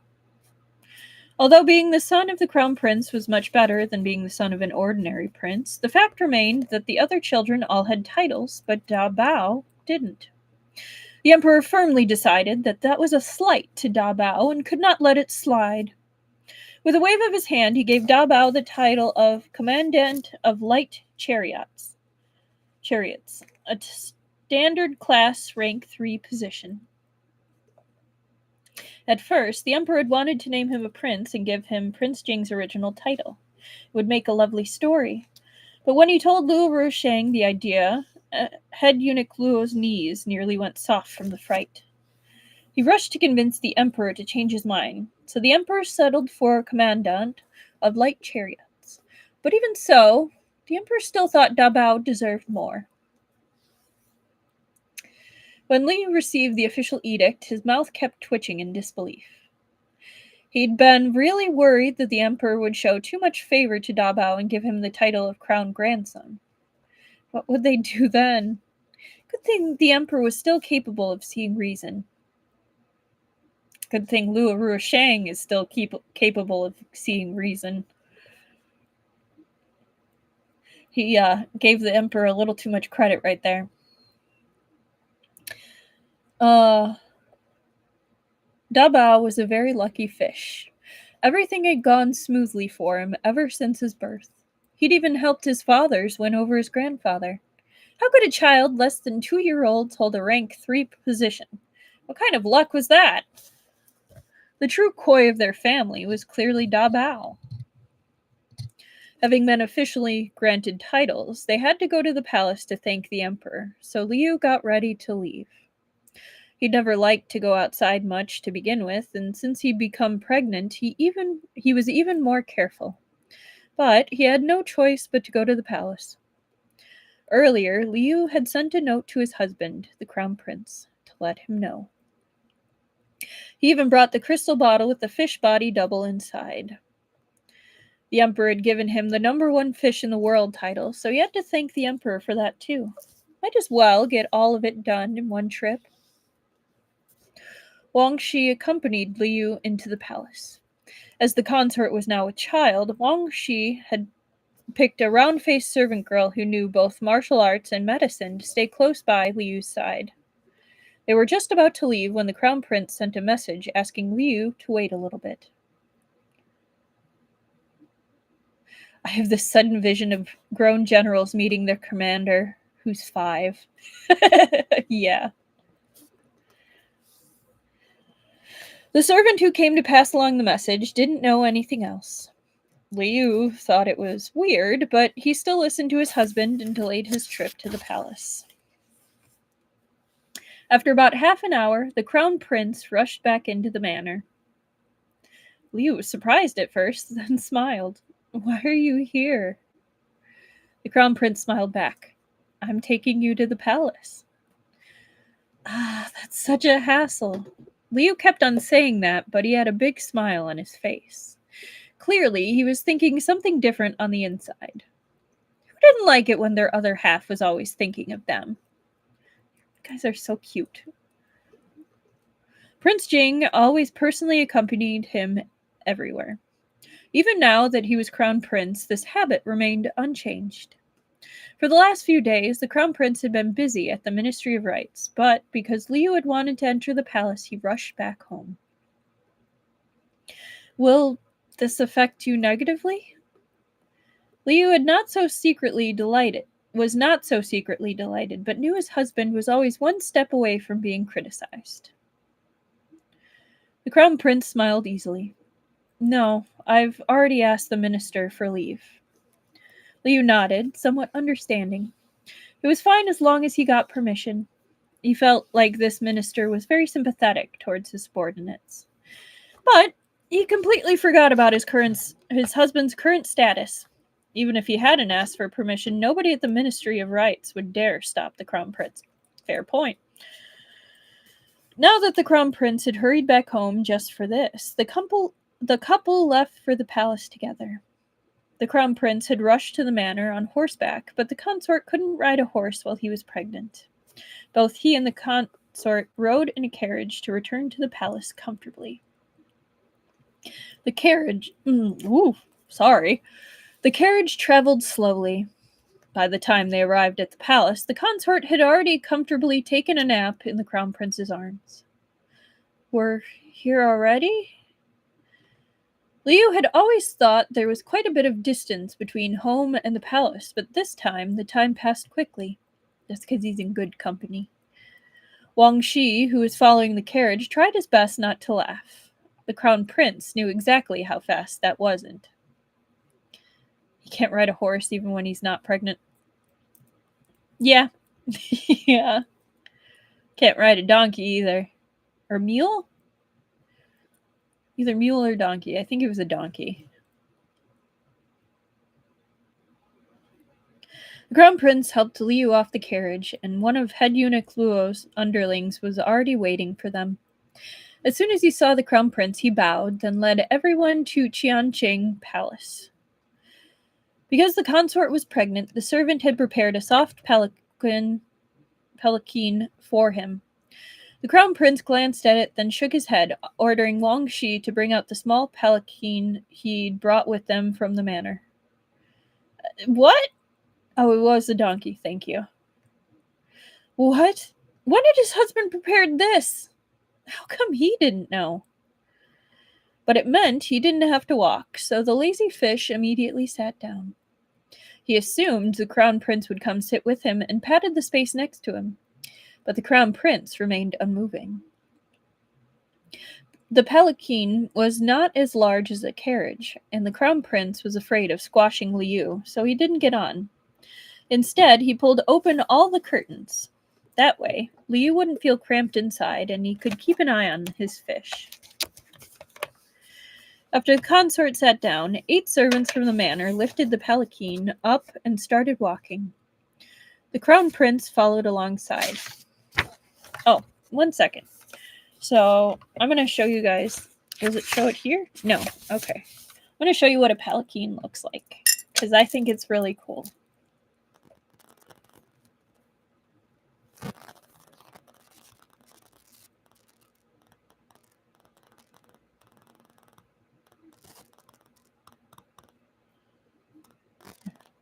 Quin. Palanquin.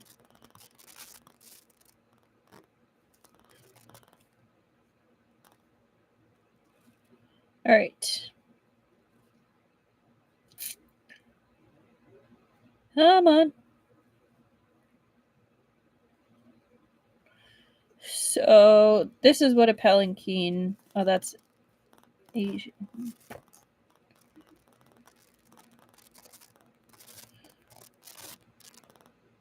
So these were palanquins. Come on.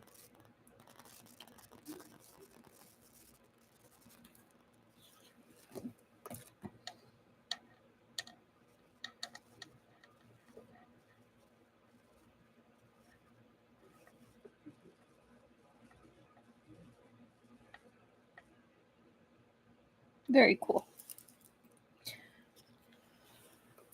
Okay. All right.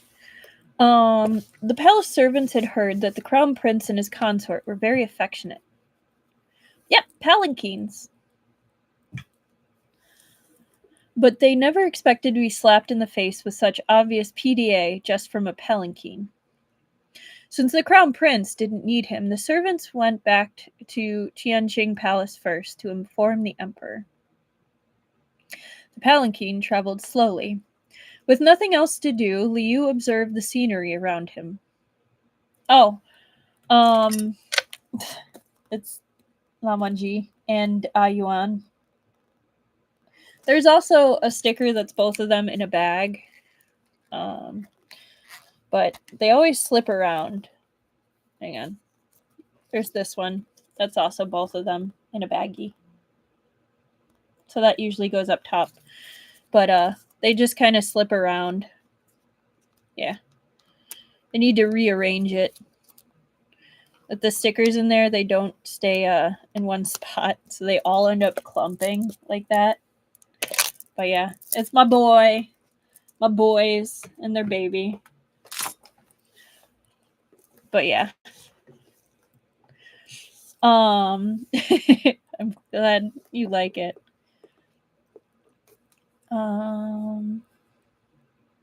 When he passed by the Imperial Garden, Liu suddenly spotted something white among the bushes. Liu's heart skipped a beat. Hold on, he said hurriedly. The Crown Prince ordered the servants to stop and turned to Liu. That white thing, Liu said. Were his eyes playing tricks on him? It looked like Piakshu. Back when he was delivering the tiger talisman, Xue had helped him lure away the guards. Afterward, Liu had asked Wang Gonggong if Xue had been caught by the guards. The guards had thought Xue was just a feral cat, so they had never searched for it around the Cold Palace. Later on, during the battle at Qianqing Palace, the Cold Palace remained relatively untouched. Liu was very happy that Xue hadn't been injured on his account. But because of the bad blood between the Crown Prince and Lady Chu and the Marquise of An, Liu couldn't let it show too much. Liu asked Wang Gonggong to pass Xue a bag of little dried fish as thanks. Oh, the irony. Though he hadn't ordered Wang Gonggong to do anything else, after the servants at the Cold Palace found out Wang Gonggong from the Crown Prince's manor cared for this cat, they no longer dared to bully Xue, and as a result, Lady Chu's condition improved a bit as well. Liu didn't hide any of this from the Crown Prince. He told him directly. Communication? I love it. The Crown Prince was very familiar with his character. Xiao Yu was kind and always repaid a favor. Even if the other party was a cat, he would still do his best to thank them. The Crown Prince trusted him to handle the situation and fully believed in him.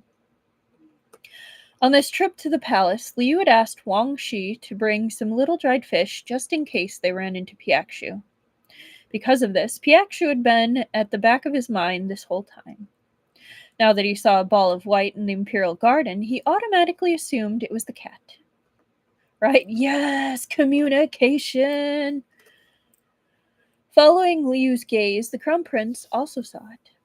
The round-faced servant, Xiao Luo, went over to look. After a while, she came back holding a cat. Because this cat hadn't been checked over, Xiao Luo was afraid to approach. She only took a few steps forward so the consort could take a look. Liu immediately recognized Xue. What a coincidence. What's wrong with it? Why was it hiding in the bushes? Xiao Luo examined Xue carefully. It was very clean, but there was the smell of blood on it. After taking a sniff and examining Xue's body, she discovered that there was a thick layer of gauze on one of Xue's back legs. There was blood on that gauze. It's injured, she said. Wang Shi moved forward, testing the cat's fur with a silver needle. The needle didn't change color. Wang Shi looked towards the Crown Prince for his decision. Normally, that was enough of a test. Hearing that Xue's leg was injured, though, Liu was a little worried, and he looked at the Crown Prince pleadingly. He couldn't resist Liu's large round eyes. He turned and coughed lightly. Take another look. Nothing's wrong with being careful. The Crown Prince ordered Xiao Luo to hold on to the cat and to not approach. He walked over himself to examine Xue. Seeing the prince, Xue suddenly started yowling pitifully. It bit the gauze on its leg, and the blood slowly started to spread. As a result, the Crown Prince noticed the injury on its leg. He thought about it for a moment, then said to Xiao Luo, "Unwrap it." Xiao Luo carried a medical kit with her, so if there was nothing wrong with the injury, she could rewrap it for Xue. Not daring to disregard the Crown Prince's orders, she immediately unwrapped the gauze. A ball of red cloth rolled out from underneath. Ooh, suspicious. Xiao Luo thought it was weird. Upon further inspection, although there was blood on Xue's leg, there was no injury. The blood had probably come from the fabric.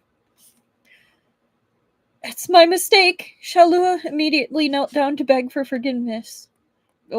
What's wrong? Liu was still in the palanquin. He was surprised to see Xiao Luo suddenly kneel down. Nothing. We're rewrapping the cat's wound, don't worry. The Crown Prince's expression grew dark. Xue hadn't been injured, but had been wrapped in gauze to mislead someone into thinking it was injured. There was definitely something suspicious about the thing inside the gauze. Many explanations came to the Crown Prince's mind at once, but he was afraid of alarming the fish, so he kept his voice steady. With that explanation, Liu calmed down and continued to wait. The Crown Prince glanced at Wang Shi, who immediately pulled Xiao Lua up. The two of them walked a little further away with Piakshu and removed the gauze and fabric from its leg. Oh, hang on, there's a picture.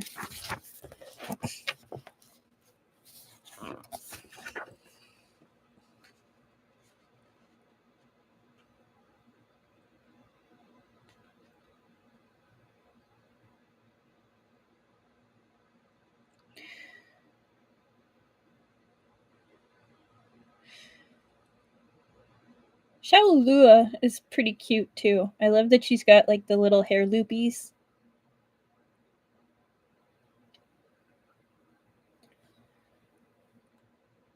There's a plot afoot. Literally, it's on a foot. That was a bad pun.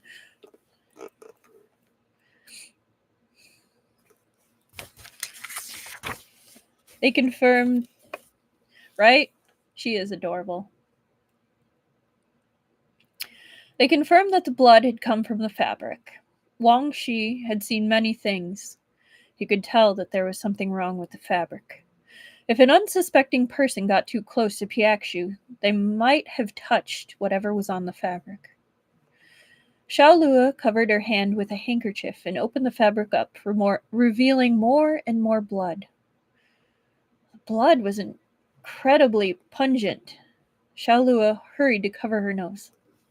What is that? Wang Shi looked over it carefully. Your Highness, this isn't human blood. This old servant thinks it's dog's blood or chicken blood. What is it for? I've heard that people would sometimes use dog blood or chicken blood to drive away evil, especially the blood of a black dog. Evil? The Crown Prince had never heard of such a thing. Hiding this so carefully within some gauze, it was all just to drive away evil? Yes, to drive away evil and spirits, said Wang Shi. Apparently, if Yao touched some blood, their original form will be revealed immediately. Spirits revealing their original form. The Crown Prince's expression immediately changed, and he looked at Xiao Yu, who was still waiting for him on the palanquin. There was a spirit right next to him. If they hadn't discovered it, Xiao Yu might have touched Piakshu, and then the fabric. Then what might have happened? A voice in his head told him Xiao Yu would have transformed in front of everyone. Xiao Yu's original form was a fish. Yes. Now. But yes. He had thought it was strange that such a thing would appear on a cat from the Cold Palace, and that they would meet it on their way to Qianqing Palace at that. Perhaps someone had discovered Xiao Yu's true identity and wanted to harm him. I agree, though. I don't think it would do anything to Xiao Yu, because he's, like, spirit adjacent. Like, he's more just straight up magic. Like, let's be real.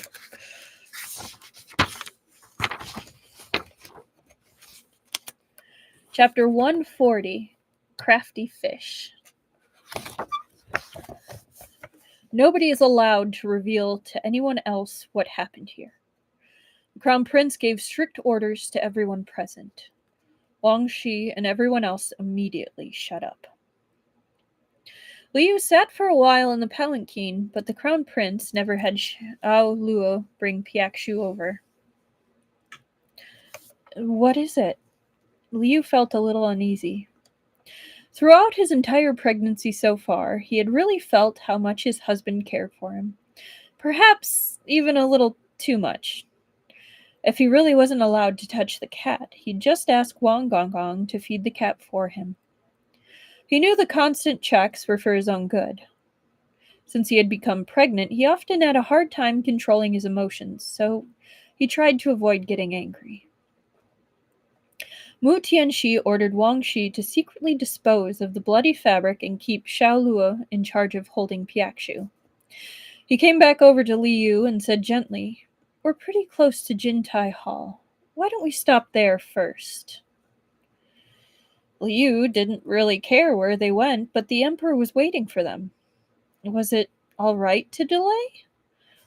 The Crown Prince clearly had something he wanted to say. Did they have to change their plans because something had happened? But Liu believed in the Crown Prince, so he agreed readily.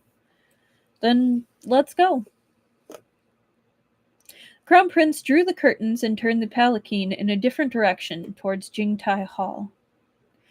After they left, in the corner of the imperial garden, a person stepped out hurriedly from behind a Persian silk tree, looked toward the Crown Prince and his entourage, then turned to leave. Very quickly, a guard from the Crown Prince's manor followed quietly after. As the Crown Prince... Sorry, I just noticed my bangs. There we go. Okay. Very quickly, a guard from the Crown Prince's manor followed quietly after. As the Crown Prince's former quarters, Jingtai Hall remained untouched for him. This was an interesting place where unbelievable things kept happening. Li Yu and the Crown Prince had found their first clues leading to the Luolan assassin here. But the Luolan forces had been eradicated from the palace, so why had the Crown Prince brought him here this time? Definitely not for that. Li Yu had learned his lesson. He wasn't going to make an assumption like that again. The Crown Prince first helped Li Yu into a chair, pulled a cushion woven from gold thread behind his back so he could be comfortable. After Li Yu finally settled down, the Crown Prince called out to him solemnly, "Xiao Yu." Husband, why are you being so serious?" "Someone did something to Piakshu," the Crown Prince said. "We found something inside the gauze wrapped around its leg." The Crown Prince was afraid to tell Xiao Yu everything at once, in case he scared Xiao Yu, so he only explained a little at a time. There was something wrong with the gauze around Piakshu's leg? Liu paused.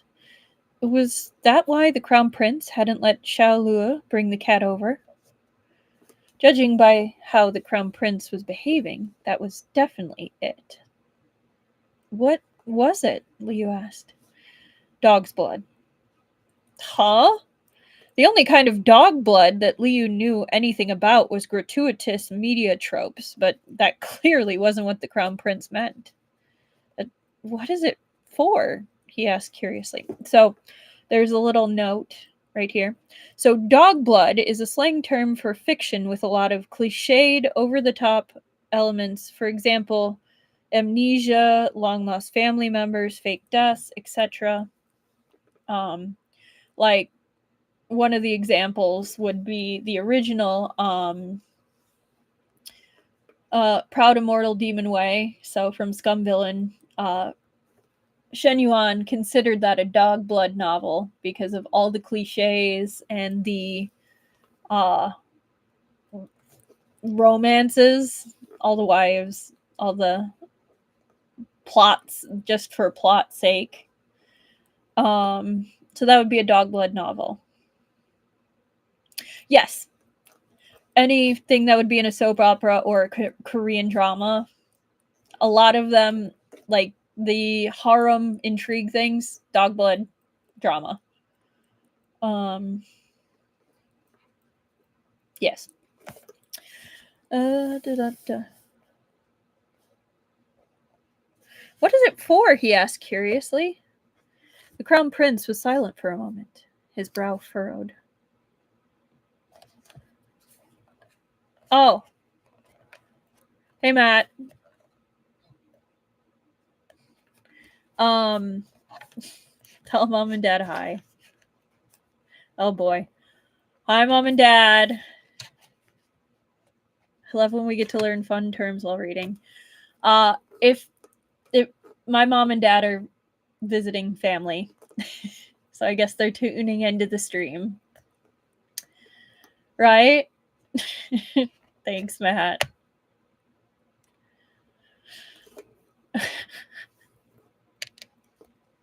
You tuned into an interesting part where you're learning what dog blood drama means, and it's a slang term for fiction with a lot of cliched, over-the-top elements. For example, amnesia, long-lost family members, fake deaths, etc.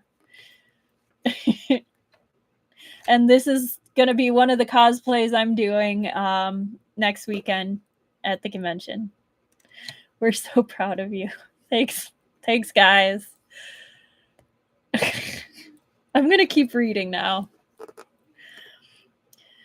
All right. The fish system said defensively. The fish with a system said defensively, I've never even seen it, so of course not. Fine. Xiao Yu was just an innocent carp spirit. Perhaps he didn't have any experience with such things. The Crown Prince slowly explained the use of dog blood. The fish was completely shocked. Oh my gosh, thank God you're not reading case files. Yep.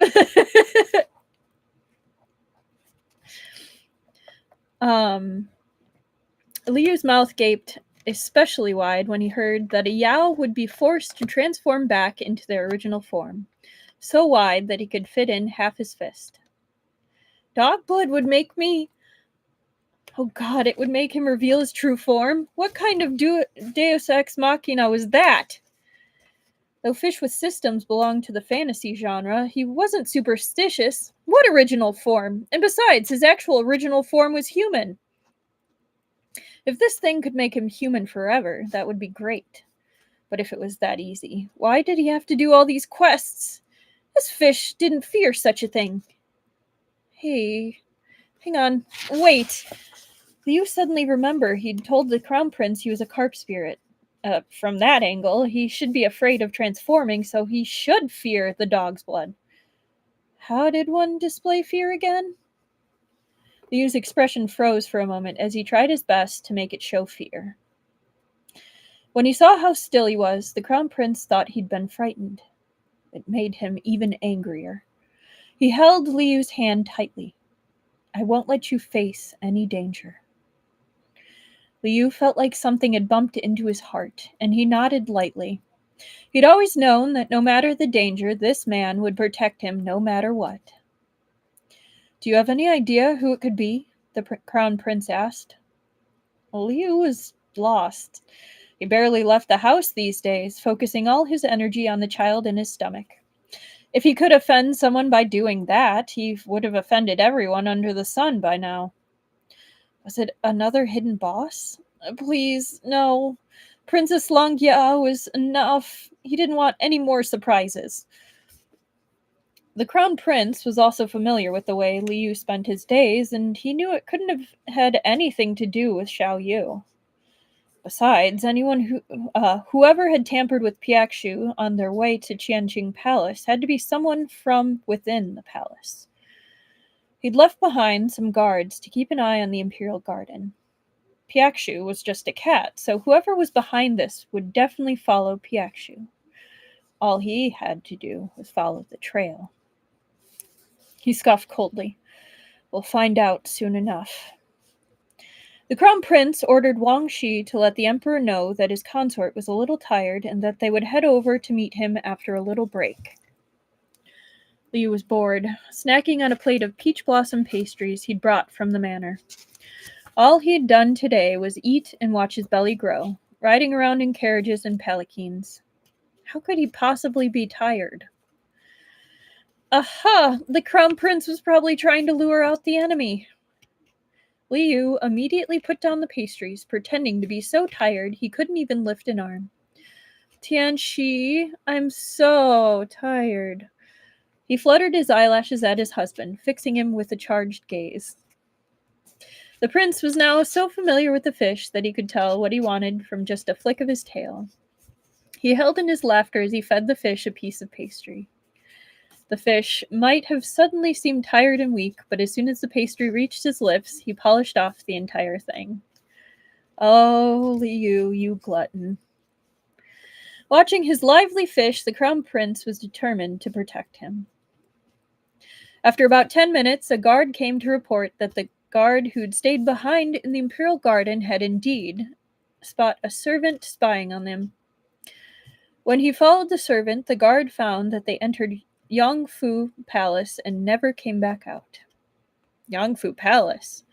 Liu was confused. Wasn't that where Consort Zhang, Princess Longya, had lived? But wasn't she dead? There's still someone living there? Mu Tianxi chuckled coldly. Of course there was. Princess Longya was dead, but there was a male consort still living in Yangfu Palace's side chambers. A noble lady with the last name Chu.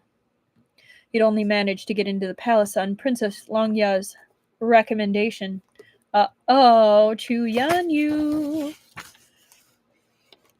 It's Chu Yanyu?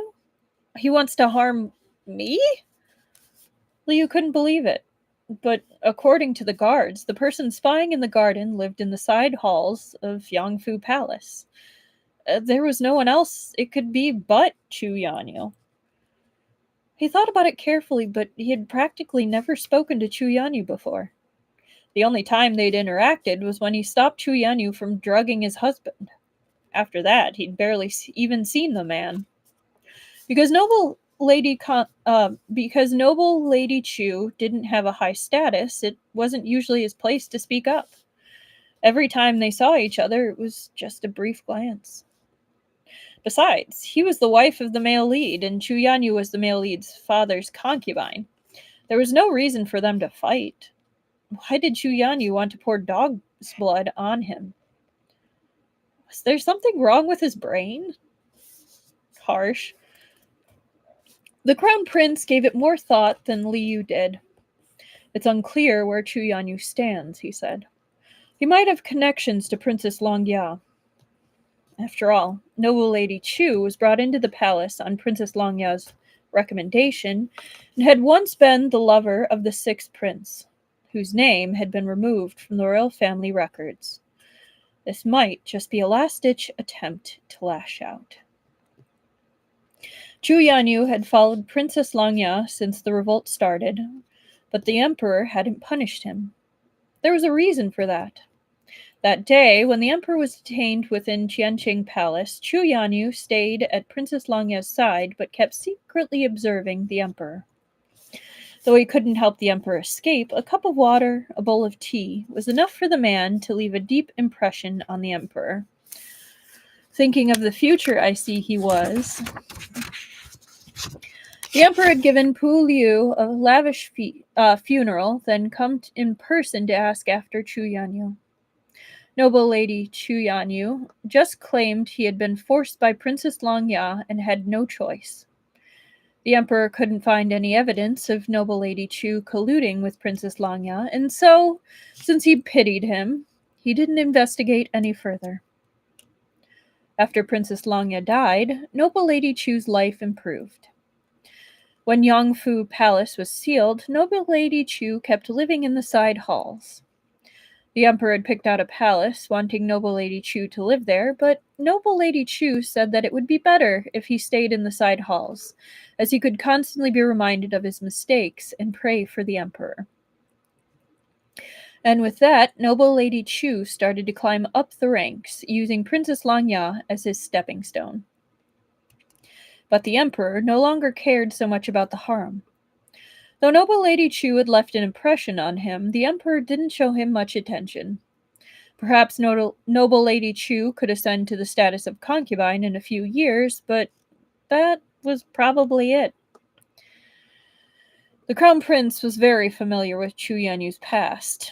He usually wouldn't spare any of the emperor's concubines an extra glance, and no matter what kind of existence Chu Yanyu led at his manor, now that he was a noble lady, the Crown Prince didn't intend to bring up anything unnecessary to the emperor. As long as he kept to himself, they could leave each other alone. The Crown Prince wouldn't do anything. But noble Lady Chu should not have touched his consort. If he knew Xiao Yu's identity, the Crown Prince would not allow him to spread the news any further. Tianxi? Seeing the Crown Prince deep in thought, Liu waved two fingers in front of his face. Crown Prince grabbed the playful hand, smiling. Why did Chu Yanyu try to harm me with that? Liu asked. Does he know something? Although Liu wouldn't actually be harmed by the blood, if Chu Yanyu had discovered his identity somehow when he wasn't paying attention, it would be bad if the news got out. They had to get to the bottom of this. The Crown Prince immediately pulled Liu in close, kissing his palm. I'll find out. Chu Yanyu was just a noble lady, so he only had 2 female servants and 2 eunuchs. The guards quickly found out that one of Chu Yanyu's servants had gone to the hunting grounds during the hunt. When she returned, she seemed to be in a daze, saying she saw a monster. Uh-oh. Everyone said she was hysterical, and nobody believed her. As of late, this servant often spoke to noble Lady Chu for long periods of time behind closed doors. Li was confused. I didn't let anything slip at the hunting grounds. Even when I did transform, you were always there. Wait. There'd been that one time. It was when the Crown Prince's emotions became too intense and he vomited up blood. The Imperial physicians had examined the Crown Prince overnight, and he had stood guard over him. When he had to transform, he was in a rush and went to the neighboring tent to do it. Was it then? Although he had turned into a man-mer and scared the passerbys when he was delivering the tiger talisman, he transformed from a fish to a man-mer. Nobody could have known that that monster was the Crown Prince consort.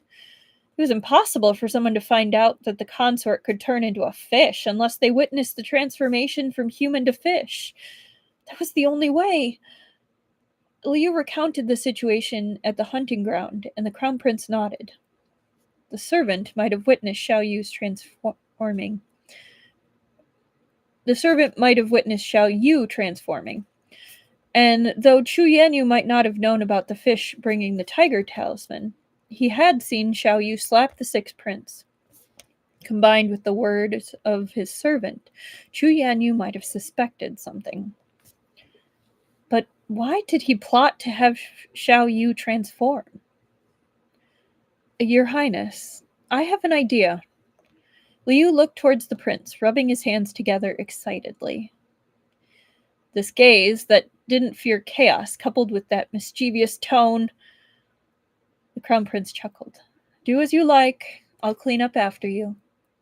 You're so good to me. Liu cheered and jumped. Last time at the hunting ground, he didn't get to have enough fun. He'd make up for it this time. He was a hard-working carp spirit. If Chu Yanyu wanted him to transform, he'd transform. Uh-oh. Shenanigans are afoot. Liu smiled. This time, he'd brought the crystal bottle and fish double with him. It was time for them to get to work.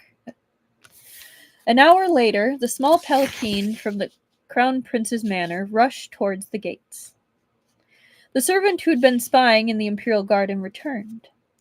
When he got to Jingtai Hall, he saw that there was a palanquin about to leave, so he followed. The wind rustled the curtains of the palanquin, and the servant clearly saw that there was no one inside. There was only a huge crystal bottle that held a silver carp speckled with gold, elegantly waving its tail. Chapter 141. Fishy Outfit Change. One second.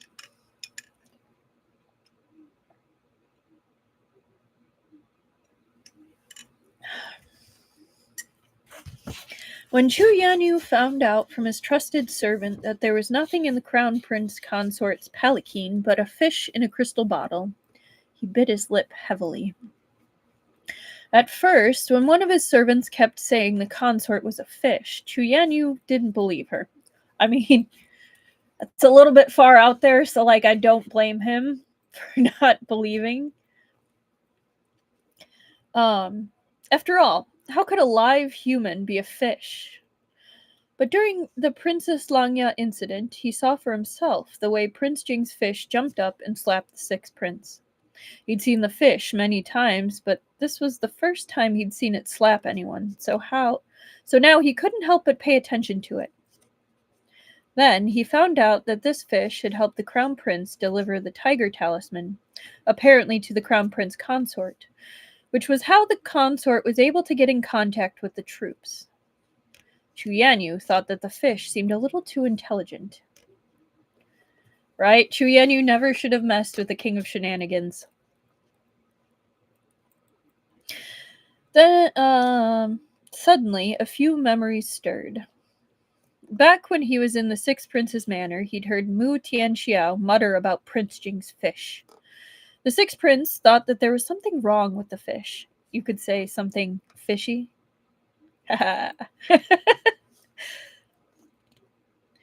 But despite all his suspicions, he'd never managed to discover anything. Then he heard the Marquise of An's mother, Lady Chu, mention that Prince Jing's fish was not normal. It could fly, and it even had slapped her. After the Marquise of An went crazy, he would often sometimes mention the fish. If only one person thought there was something up with the fish, Chu Yanyu might have just laughed it off. But when 2 or 3 people all said so, he had to conclude that there was something off. When the servant brought up the crown prince consort turning into a fish, Chu Yanyu's heart skipped a beat. Was that the truth? Was the consort not human, but a fish? He immediately ordered the servant to recount everything that had happened in minute detail. Chu Yanyu had attended the hunting festival himself. He knew the crown prince had fallen ill there and required medical attention.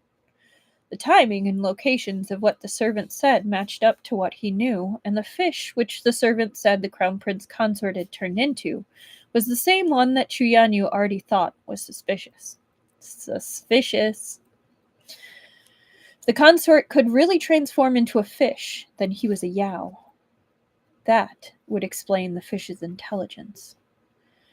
Besides, the crown prince consort was the Li Gonzi who used to be in Prince Jing's manor. Other people might not be aware, but Chu Yanyu knew all about it. But Li Gonzi had also appeared suddenly in Prince Jing's manor. That was weird too. The crown prince consort's name was Li Yu.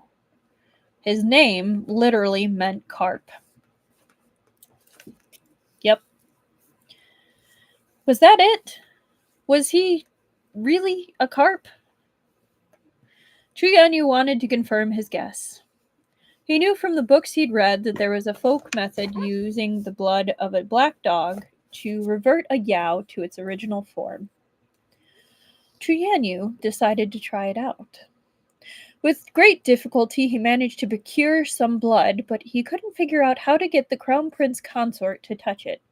Ah, yes. The main issue. I have this thing that could work, but how to make it work?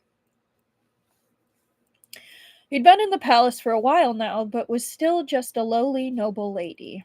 He could only acquire a little bit of news through bribery in the first place, and the information about Crown Prince's manor was very hard to come by in the palace. However, there was one thing that seemed unrelated, but gave him an idea. Apparently, Wang Gonggong from the Crown Prince's manor often went to the cold palace and fed little dried fish to Lady Chu's cat, Piakshu. Once, when Wang Shi came to feed Piakshu, Chu Yanyu came to secretly watch from afar. As Wang Shi fed the cat, he told the cat that this was from the Crown Prince consort. And so, Chu Yanyu was able to craft a plan. While Piakshu was looking for food, he caught it and kept it inside Yangfu Palace for a few days. Oh, I'm sure that Piakshu loved that. Once he caught wind that the crown prince and his wife were entering the palace, he wrapped gauze around Piakshu's leg himself. Beneath the gauze was a ball of fabric soaked in dog's blood. It would be hard to notice just from the outside. He heard the consort was very kind and kept ducks and rabbits at the manor. So how would he react to an injured Piakshu? The answer was clear. With that, Chu Yanyu ordered his trusted servant to put Piakshu somewhere in the imperial garden and to keep an eye on it from afar. The crown prince and his entourage really did take Piakshu away, but they didn't go to Qianqing Palace. Instead, they returned to Jingtai Hall. When Xu Yanyu asked his servant to go look again, he discovered the crown prince consort's palanquin contained only a fish. Xu Yanyu smiled. Just as he suspected, the crown prince consort was a fish yow. I love how you technically arrived at the correct answer, but also didn't. Which props to you for that, but had a little bit of windy logic. Originally, he'd hoped to one day become the emperor's favored concubine. If things were going well, he'd use him. If not, he'd step on the sixth prince to get what he wanted. But unfortunately, life was unpredictable. The sixth prince had tried to plot against Prince Jing, but was unsuccessful and was put in prison. Then he found out that the sixth prince's mother, consort Zhang, was actually Princess Langya from Luolan. Xu Yanyu's plans were completely ruined.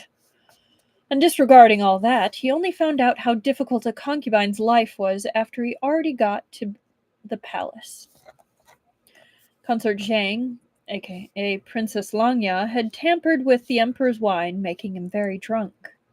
That was how Xu Yanyu had climbed into his bed. In actuality, the drunk emperor hadn't done anything to him. Xu Yanyu knew this, but he would never clarify that. After becoming a noble lady, he realized that the emperor didn't have much interest in male consorts. He'd had another male consort once when he was young, but in recent years, this was the only one he'd had. At the time, Xu Yanyu was in a rush to get into the palace, so he didn't know what any of that meant. After he became a noble lady, he was left alone every day. That was when he realized that not every concubine was the same.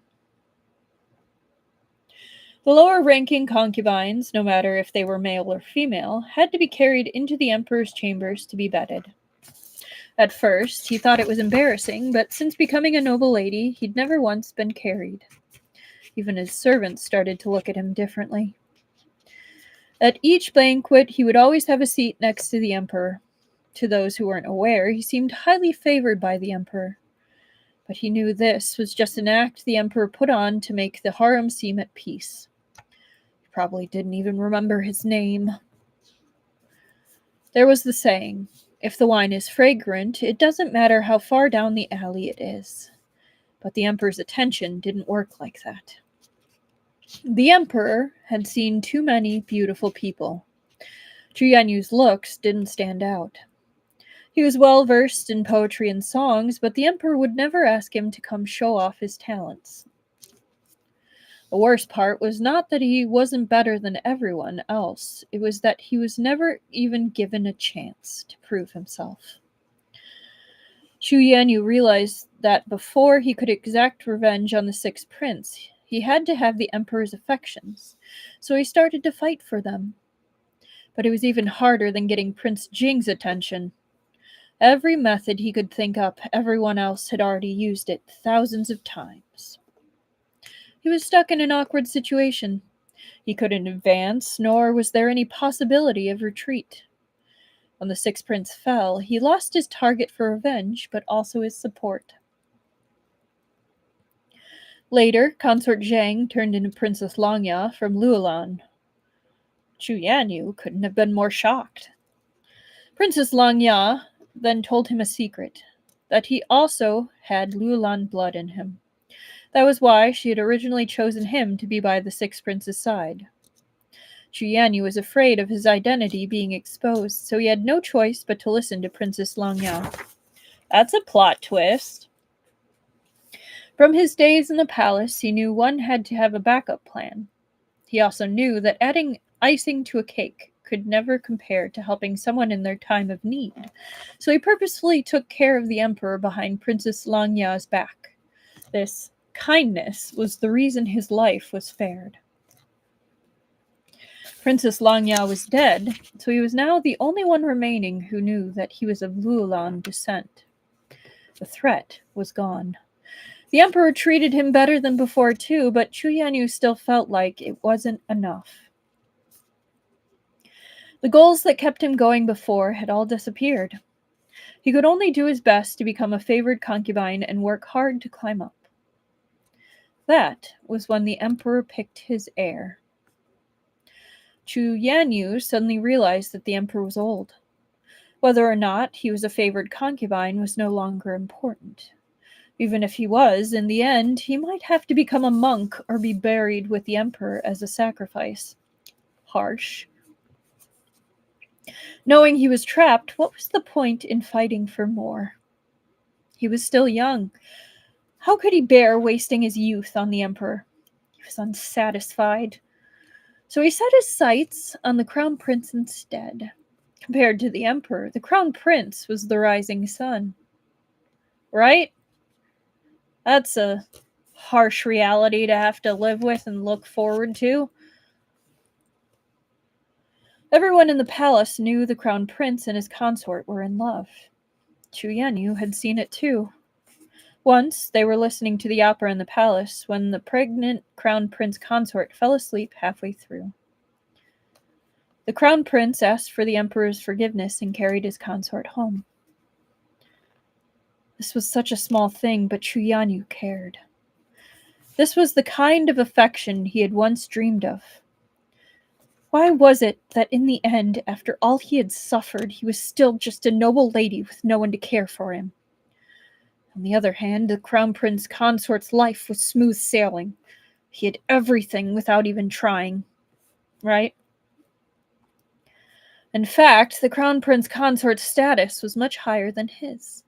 Chu Yanyu had to bow to him. Chu Yanyu felt unsatisfied with this until he found out the consort's secret. He knew this was his chance. Go send a message to the crown prince, Chu Yanyu ordered his servant. He was in a good mood. He fixed his clothing in the bronze mirror, then on a whim put on a bit of lipstick in his dressing table. At his dressing table, not on his dressing table. He wasn't just sitting there like, yes. He was only satisfied once his lips were plump and alluring. Chu Yanyu, he wants to see you? Li Yu held the secret report the guards had brought over, fidgeting. What the hell? He thought that after he tricked Chu Yanyu would go expose him to the emperor. Wasn't that usually how it went? But Chu Yanyu chose not to do that. Instead, he secretly sent a note to the crown prince. He was treating him, the crown prince consort, like he was just heir. Fuck. He'd been wondering exactly what Chu Yanyu was after, and it turned out it was his husband. Liu turned into a jealous fish on the spot. Oh boy. Are you going to go? Are you going to go? Liu asked unhappily, not noticing he sounded like a parrot. He held the crown prince's arm, opening his mouth to gently bite down, his pointy teeth pressing into his husband's flesh. Oh, we found out from last stream that the biting thing could have a different meaning, but I'm going to continue and then circle back to that at the end of this chapter. If he gave him the wrong answer, he'd take a chunk out of him. Mu Tianxi burst out laughing, secretly enjoying the fish's jealousy, but he was afraid that Liu would hurt himself. He rubbed his head to comfort him. I'm not going, he said resolutely. That's more like it. Oh, said Liu smugly, then went from biting the other man to giving him a kiss. The kiss was very loud, making the crown prince's ears turn red. So, the biting thing. So, I remember from the Modao Zushi live stream, we had Wang Lamonji biting Li Wei Wuxian, sorry. Wrong protagonist.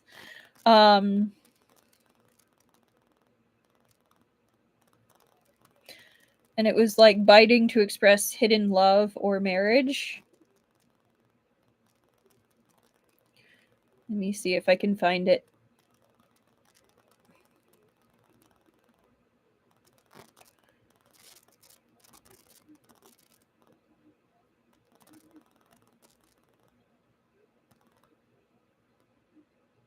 Okay. So while there is no widespread ancient Chinese tradition of expressing love or marriage by biting, biting can symbolize loyalty and strong affection in some specific contexts, such as within the Yao ethnic group, where young men bite a lover's arm to affirm their loyalty. The classic story of the bitten peach from the Han Dynasty, however, refers to a man who offered his lover a half-eaten peach, not to an act of biting by the lovers themselves, and symbolized a gesture of deep affection.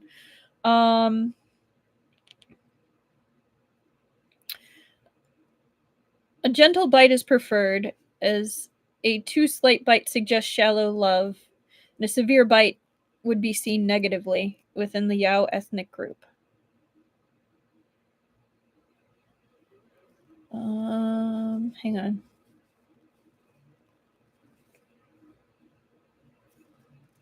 Yeah, okay. No, that's about cut sleeve. Okay. There was a better explanation where it was like a secret marriage between two lovers or something. I'll look into it. I'd very well could be. I think he also just only had the half-eaten bun, but it could have been a secret little peekaboo moment. Good connection. The crown prince said he wouldn't go, and that was that. The person Xu Yanyu had sent over with the note didn't even get to see the prince. When Wang Shi came out to relay the crown prince's message, he didn't even deign to look at the messenger. With the crown prince's status, how could a lowly noble lady summon him whenever he wanted? Wang Shi could guess what noble lady Chu's intentions were with just his toes. He was one step away from calling noble lady Chu shameless right to his face. The messenger left dejected. Chu Yanyu waited for him hopefully, but all he got was the crown prince's rejection. He couldn't believe it at first. How is that possible? Didn't you tell him I had important information regarding his consort? I did, many times, his servant said helplessly. But Wang Gonggong just said that the crown prince didn't want to come see you. The crown prince didn't want to come see him? Chu Yanyu was infuriated. When the crown prince was Prince Jing, he'd never really looked at him. And now, when he might have something against the prince, he still wouldn't take him seriously? How could he treat him so coldly? Dude, he doesn't know you. He doesn't care to know you. Let it go, man. He just wanted to save him from the fish out. No, you don't. You just want the power that comes with being with him. How dare that hussy try and summon the prince, right, Truffle? Wang Shi. Yeah. And in exchange, he wanted a place at his side. There it is. Yeah, don't pretend like you care about the prince at all. Because you don't. You just care about yourself. Don't try to lie about it. We know what's up. Although his current status was a little iffy, as long as the crown prince became the emperor, nothing was impossible. When he saw how loving the crown prince and his consort were with each other, he didn't just feel admiration, he was insanely jealous. He also wanted someone to treat him like that. I mean, fair? Like, so would I. That'd be great. But at one point, he had been very close in proximity to the crown prince too, but the prince never gave him a chance. Since he couldn't have it, he'd destroy it. You did this to yourself. Chu Yenyu's eyes were red as he swept the bronze mirror before him to the ground. He sat for a long time at the table before getting up. He fixed his hair, then leading his servant, he walked to Qianqing Palace, limping. Chu Yanyu had finally made his move. Liu was excited. What were they going to do if the antagonist wasn't following the script? The Crown Prince's answer: "We'll just have to force him to follow the script." Yes, but when he had Prince Jing's attention, he didn't care about it. Yep. In the original story, he could care less. In fact, he actively hated it.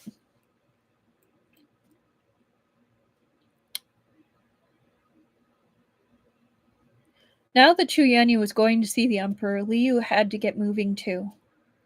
Who should I pretend to be? Liu looked at his husband excitedly. At the hunting ground, Mu Tianxi had pretended to be a guard to protect him. Now it was his turn to pretend. He's so excited about this.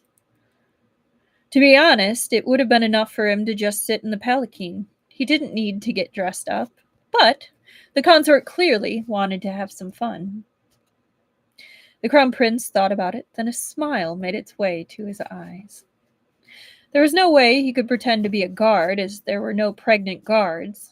There was, however, a wet nurse who rode the palanquin to Qianqing Palace with the Crown Prince.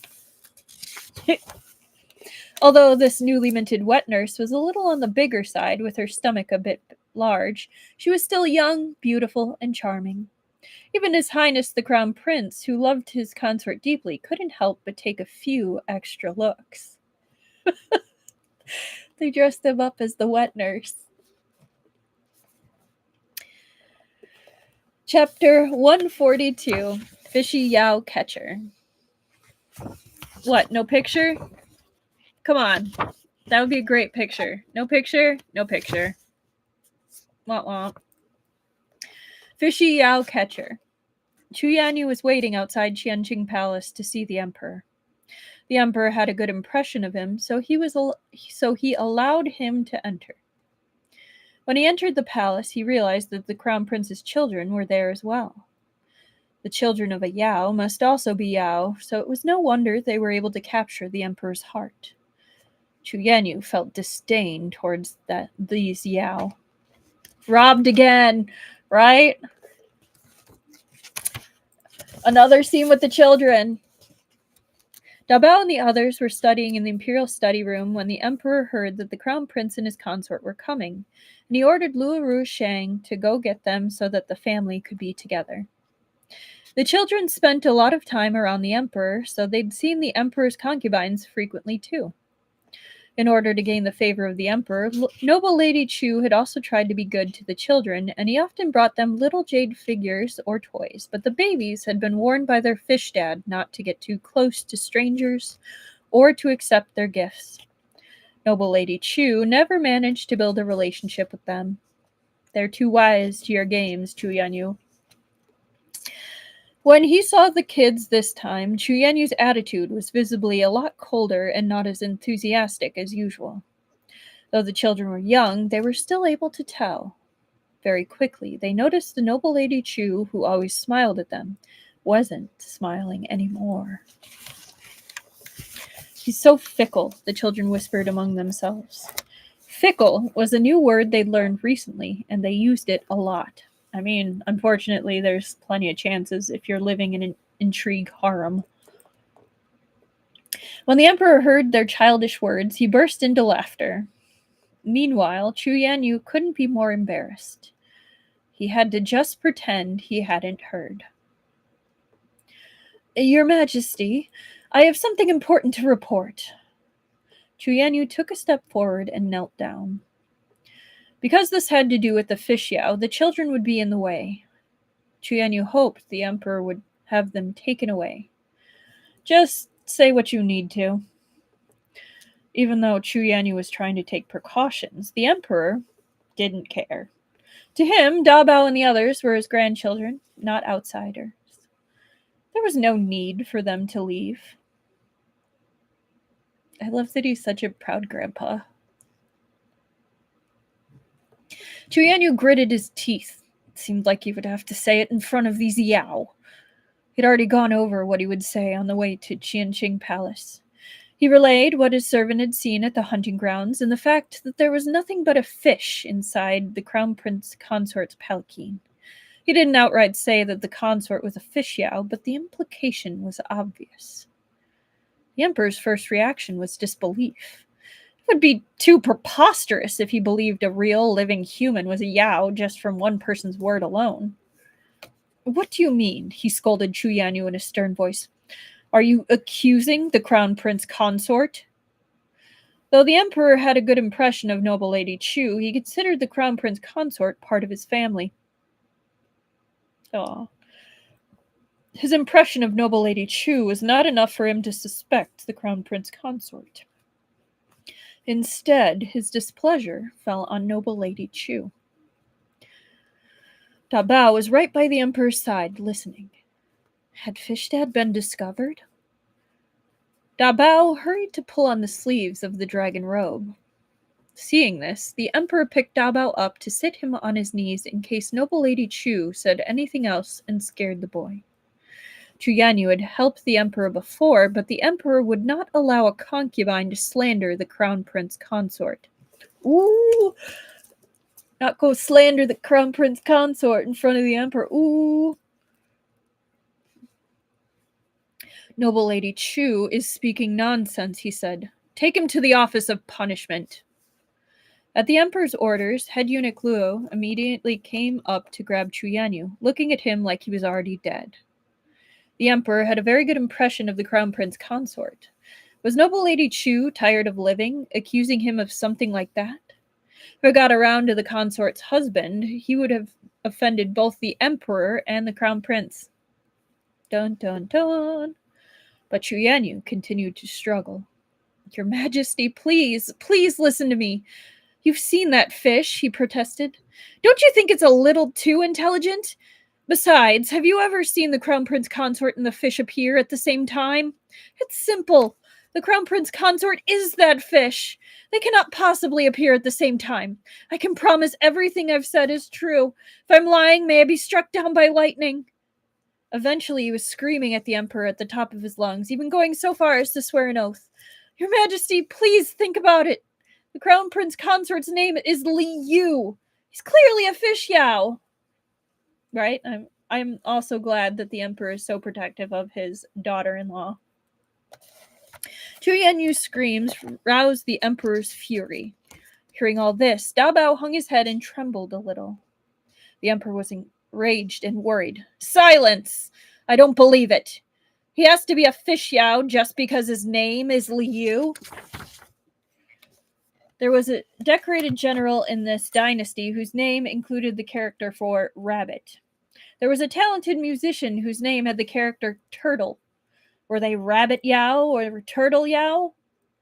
Did Chu Yanyu have a brain or not?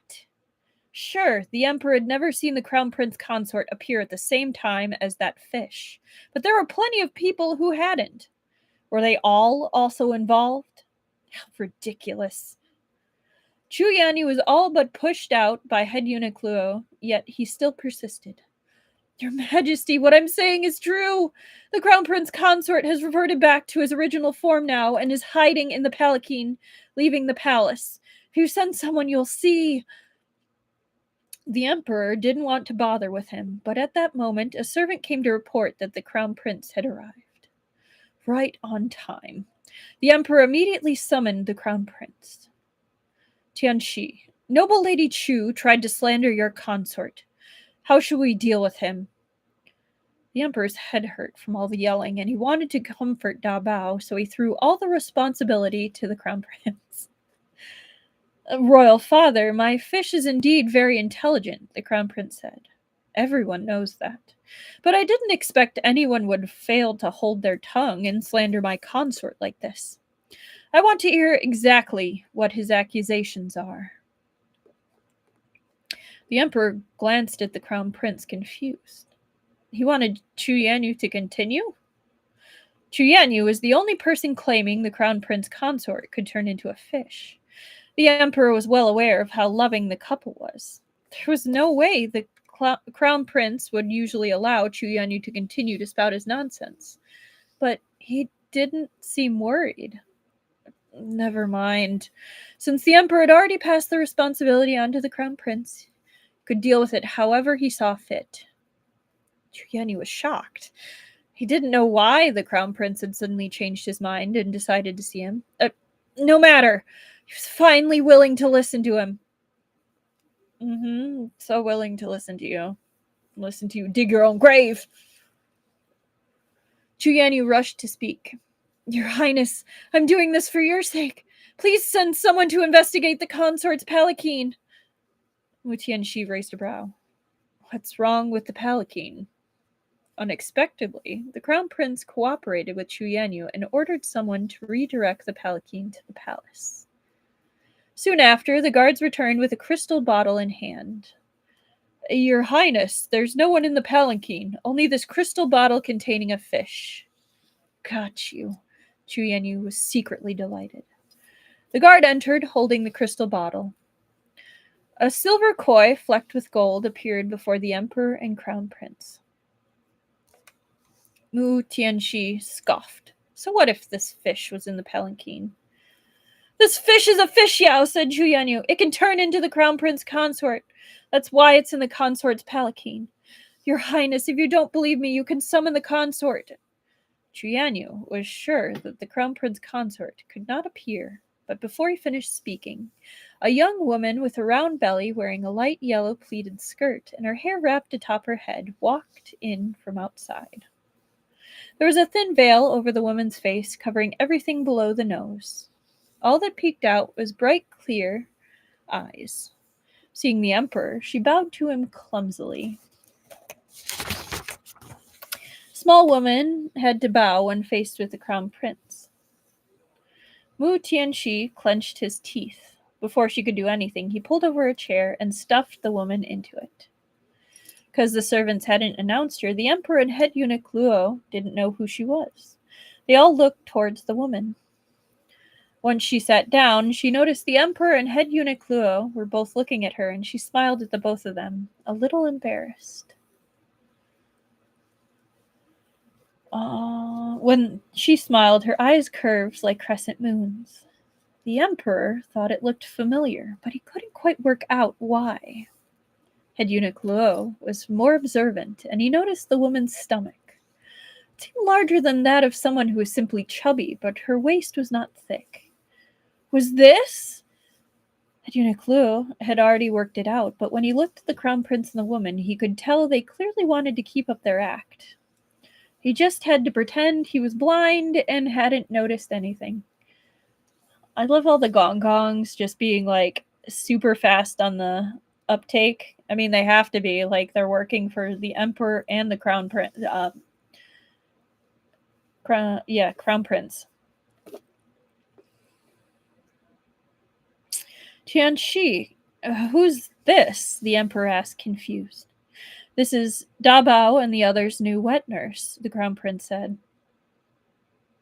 The new wet nurse. The Emperor was bewildered. It was just a wet nurse, but since a big deal was being made over her, such a big deal was being made over her, perhaps that's what the Crown Prince wanted. The Emperor wasn't sure. Da Bao scratched his head curiously. Crown Prince Daddy said that this was his wet nurse, but he'd never seen her before. Da Bao slid down from the Emperor's knee and ran to the wet nurse to see, only for the wet nurse to scoop him up. The new wet nurse blew into her hands and tickled Da Bao right under the armpits a few times.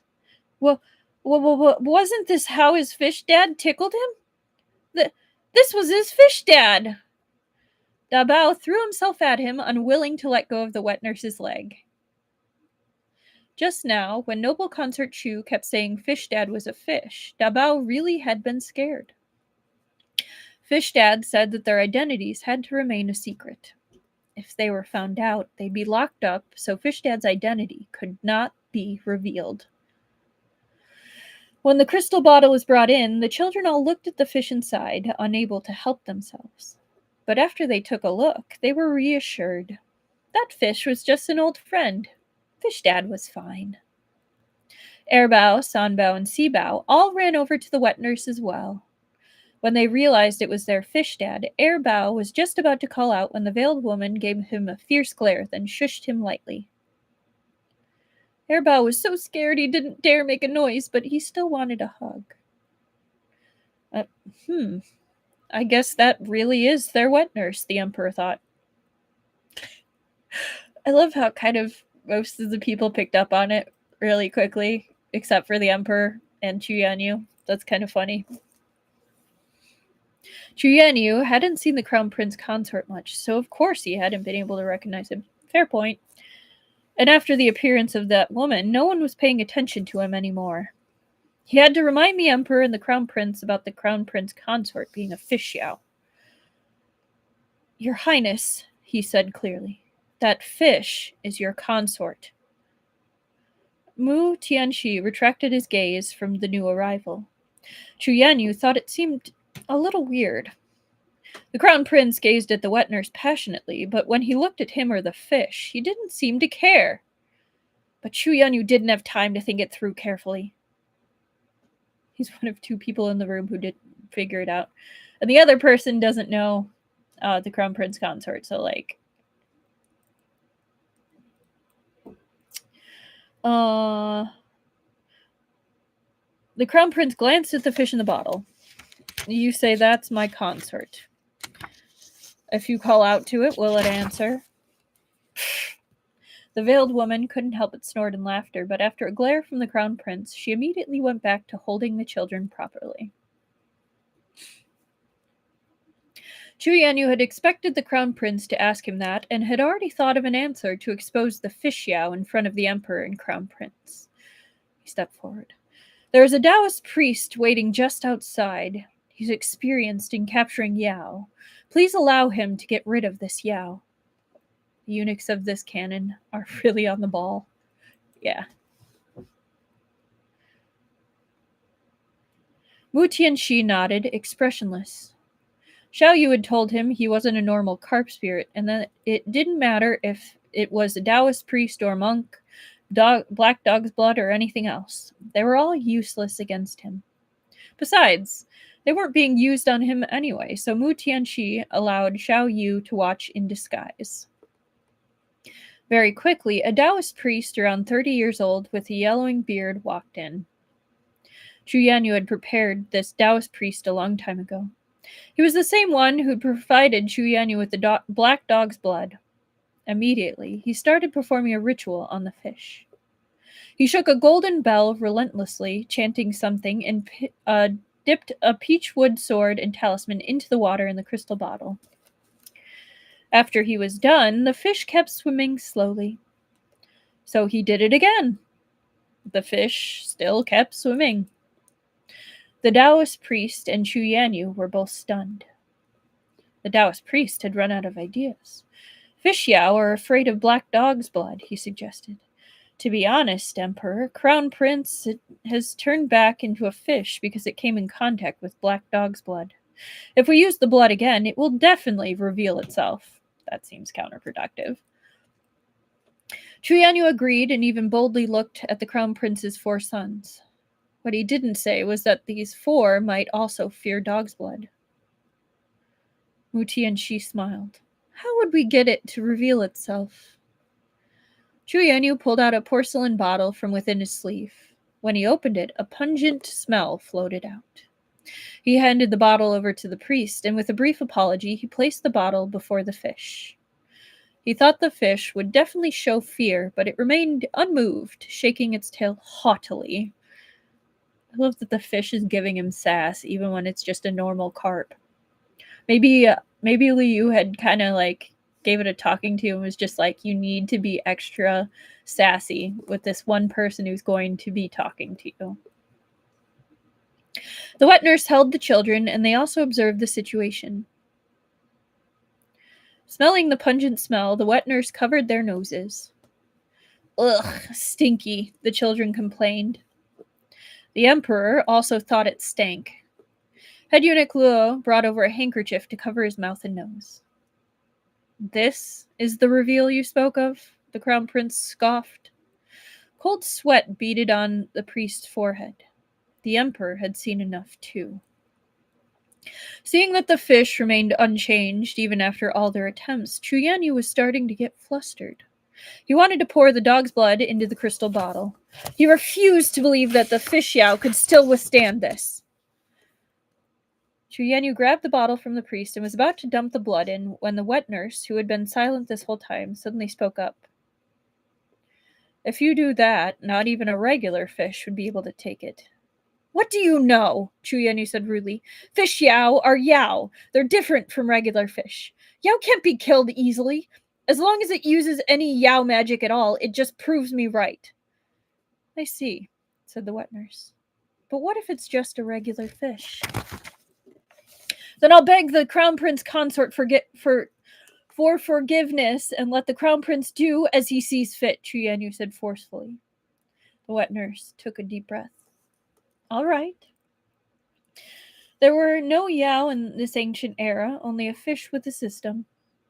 He wanted to watch Xu Yanyu flounder a little more, but if he didn't put an end to this now, the fish stunt double might suffer a bottle full of dog's blood and become unbearably stinky.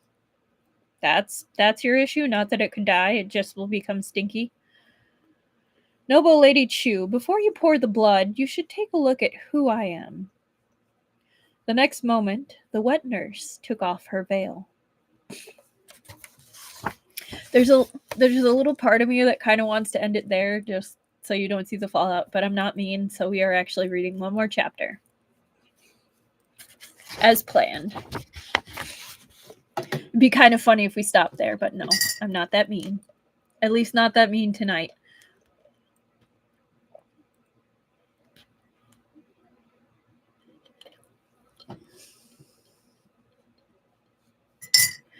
I mean, considering all the other stuff that goes into water that fish have survived before, like, it'd probably be fine, but I mean, considering it's a smaller bottle, it might do damage. It might make it sick.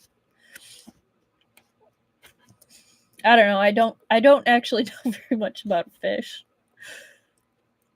Chapter 143, Fishy Teasing Husband. The sight of that unexpected face truly came as a harsh blow to Xu Yanyu. Once she removed her veil, this woman that he found so puzzling turned out to be the Crown Prince consort himself. Aren't you? He backed up in a panic, looking at the fish in the crystal bottle. The fish swam around carelessly and blew a bubble towards Xu Yanyu. How could the Crown Prince consort appear in the same place as the fish? Wasn't the fish the consort? Xu Yanyu felt like his brain had completely glitched out. Yeah, I think the biggest issue would be rather it could breathe. After that, water was made dirty. I agree, good point. Noble Lady Chu, Liu said seriously, since you're so sure that I'm a fish Yao, come try and force me back to my original form.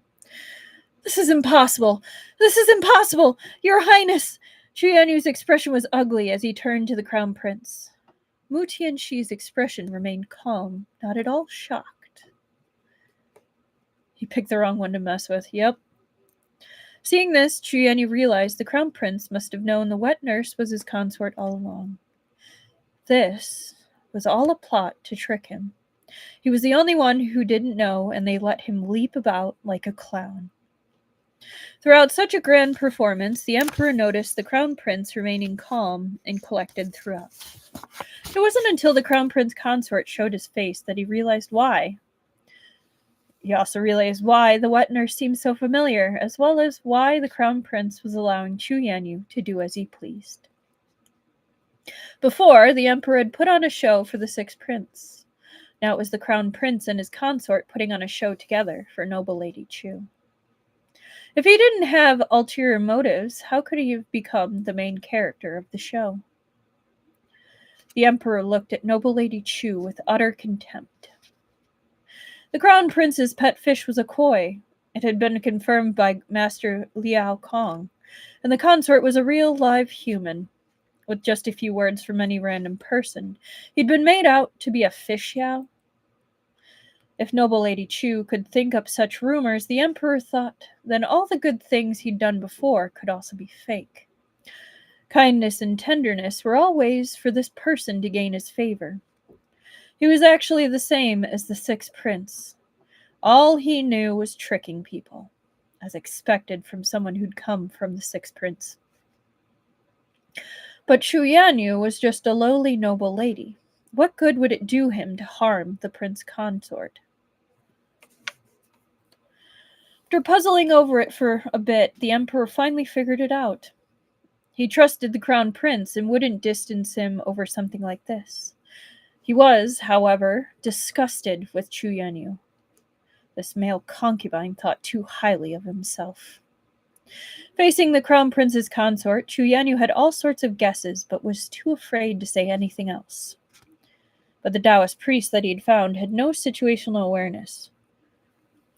When the crown prince consort said, "Come try and force me back to my original form," noble Lady Chu didn't move, but the Taoist was sure that this was a fish-yow and waved his golden bell. The bell rang. The crown prince consort remained calm. There was absolutely no effect.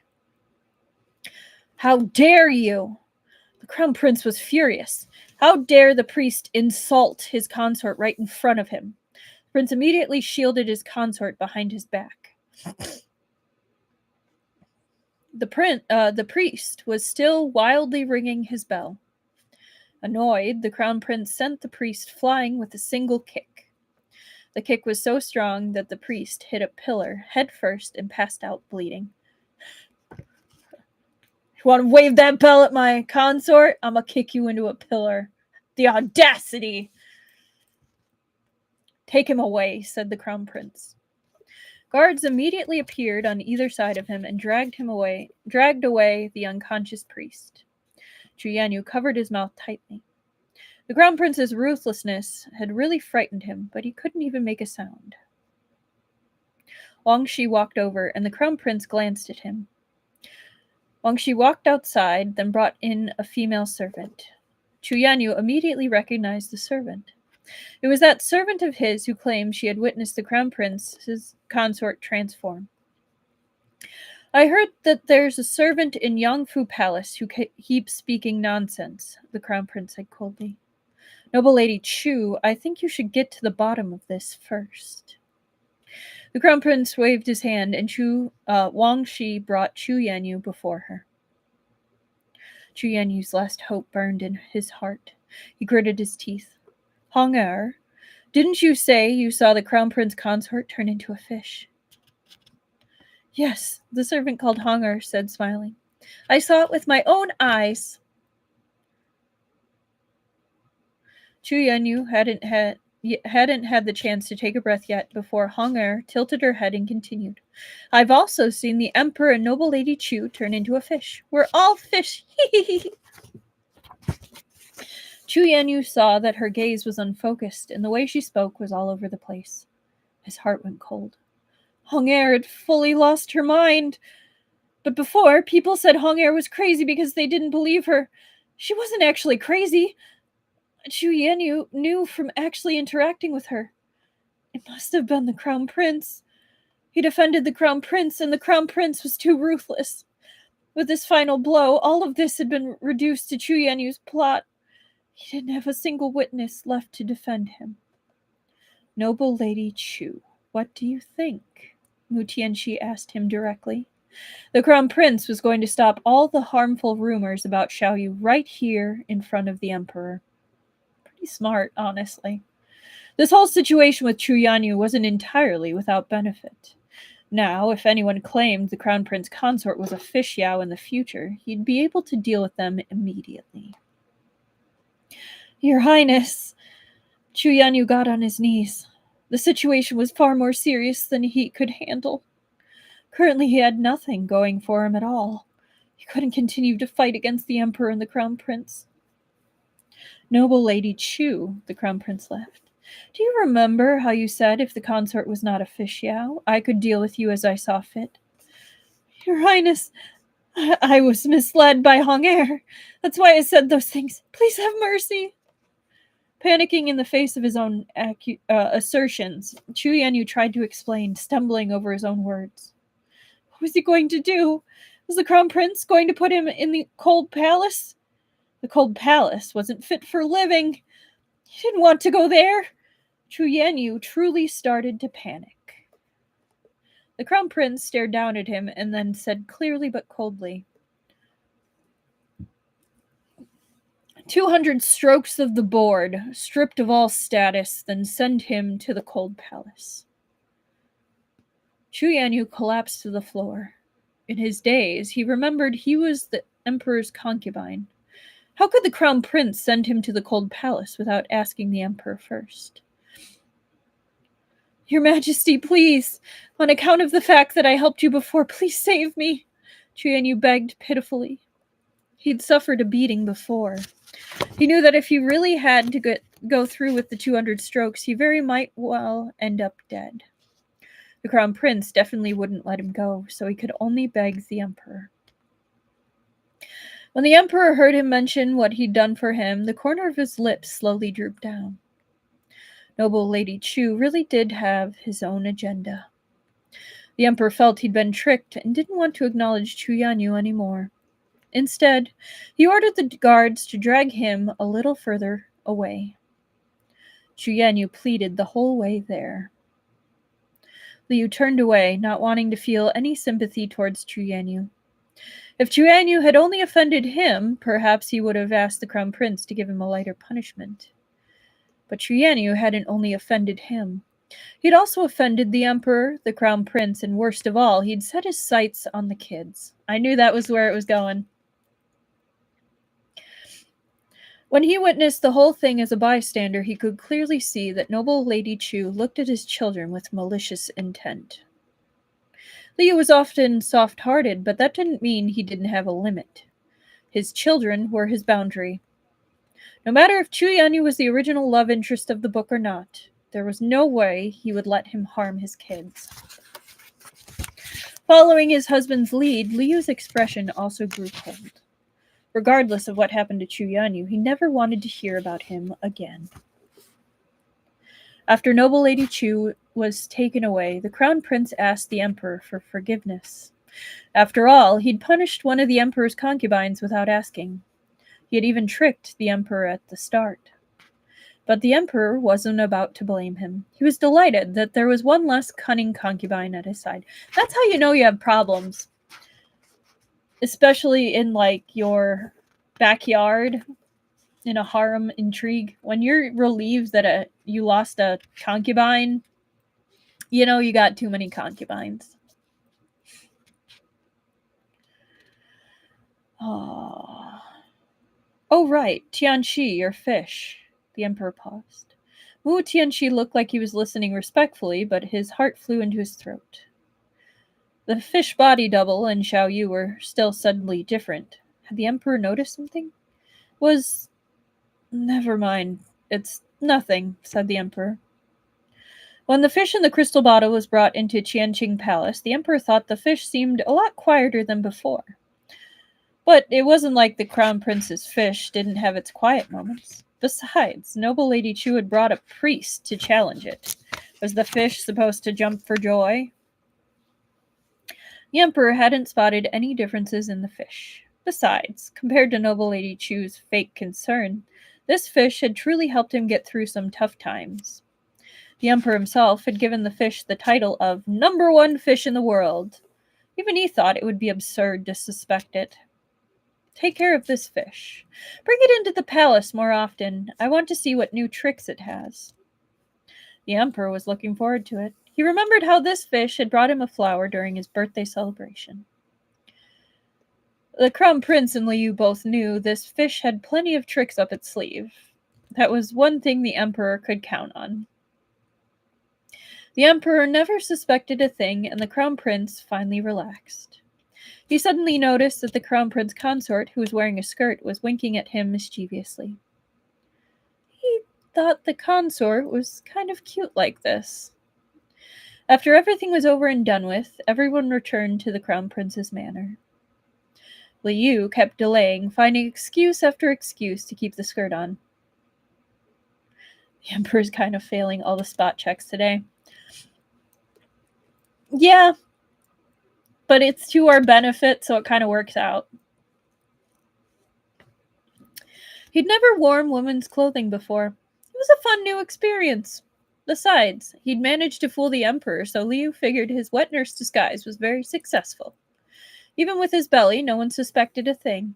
They all just thought he was a little on the chubby side. His high spirits remained until they returned to their bedroom. Under his husband's playful gaze, Liu was also in a playful mood. But he wasn't in a rush to get changed. Keeping the skirt on, he went to tease the Crown Prince. Your Highness, don't I look good like this? Liu hugged the Crown Prince's arm, smirking. In order to look more like a wet nurse, Liu had stuffed a lot of padding inside his clothes, trying to make himself look charming. This was a rare opportunity for the Crown Prince to witness his extraordinary acting skills. The Crown Prince, who could only feel a bunch of padding, slowly retracted his arm, not saying anything. The consort thought his plan had backfired. The Crown Prince was gay, so he probably didn't like this kind of thing, right?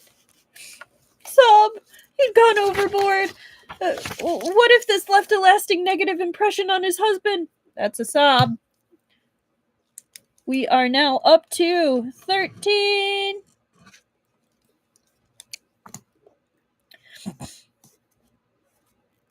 Liu hurriedly took out all the padding, threw it onto the floor, then went behind the silk screen to take the skirt off. But the outfit was a little hard to remove. Liu had barely undone the pearl buttons on his collar when the Crown Prince suddenly came around and kabedoned him against the screen. So, if you don't know what a kabedon is, it's when someone slams them against the wall and they're blocked in like that. So that's the kabedon. The actual meaning of it, I can't remember what the actual meaning. Hang on. Kabedon. Kabedon has two main meanings. It is the act of slamming a wall to make a large don sound, often as a protest against noise in shared housing, or in fictional contexts, a romantic trope where a character dramatically slams their hand on a wall to corner another character. The latter is a popular scene in anime and manga intended to create an overwhelming or excited moment for the characters involved, but can also be used in a teasing or frightening manner. So yeah.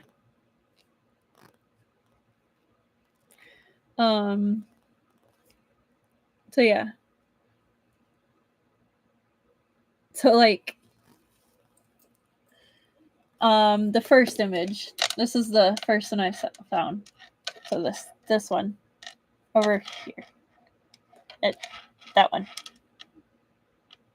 Although sometimes it's just one arm, he's got two.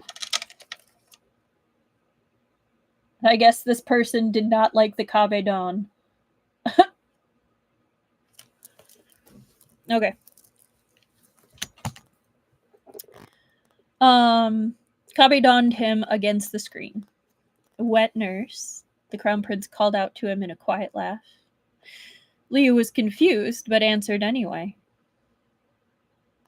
Oh, I missed it! Liu clearly doesn't realize that Prince Jing will always match his freak, and it's hilarious. Yeah.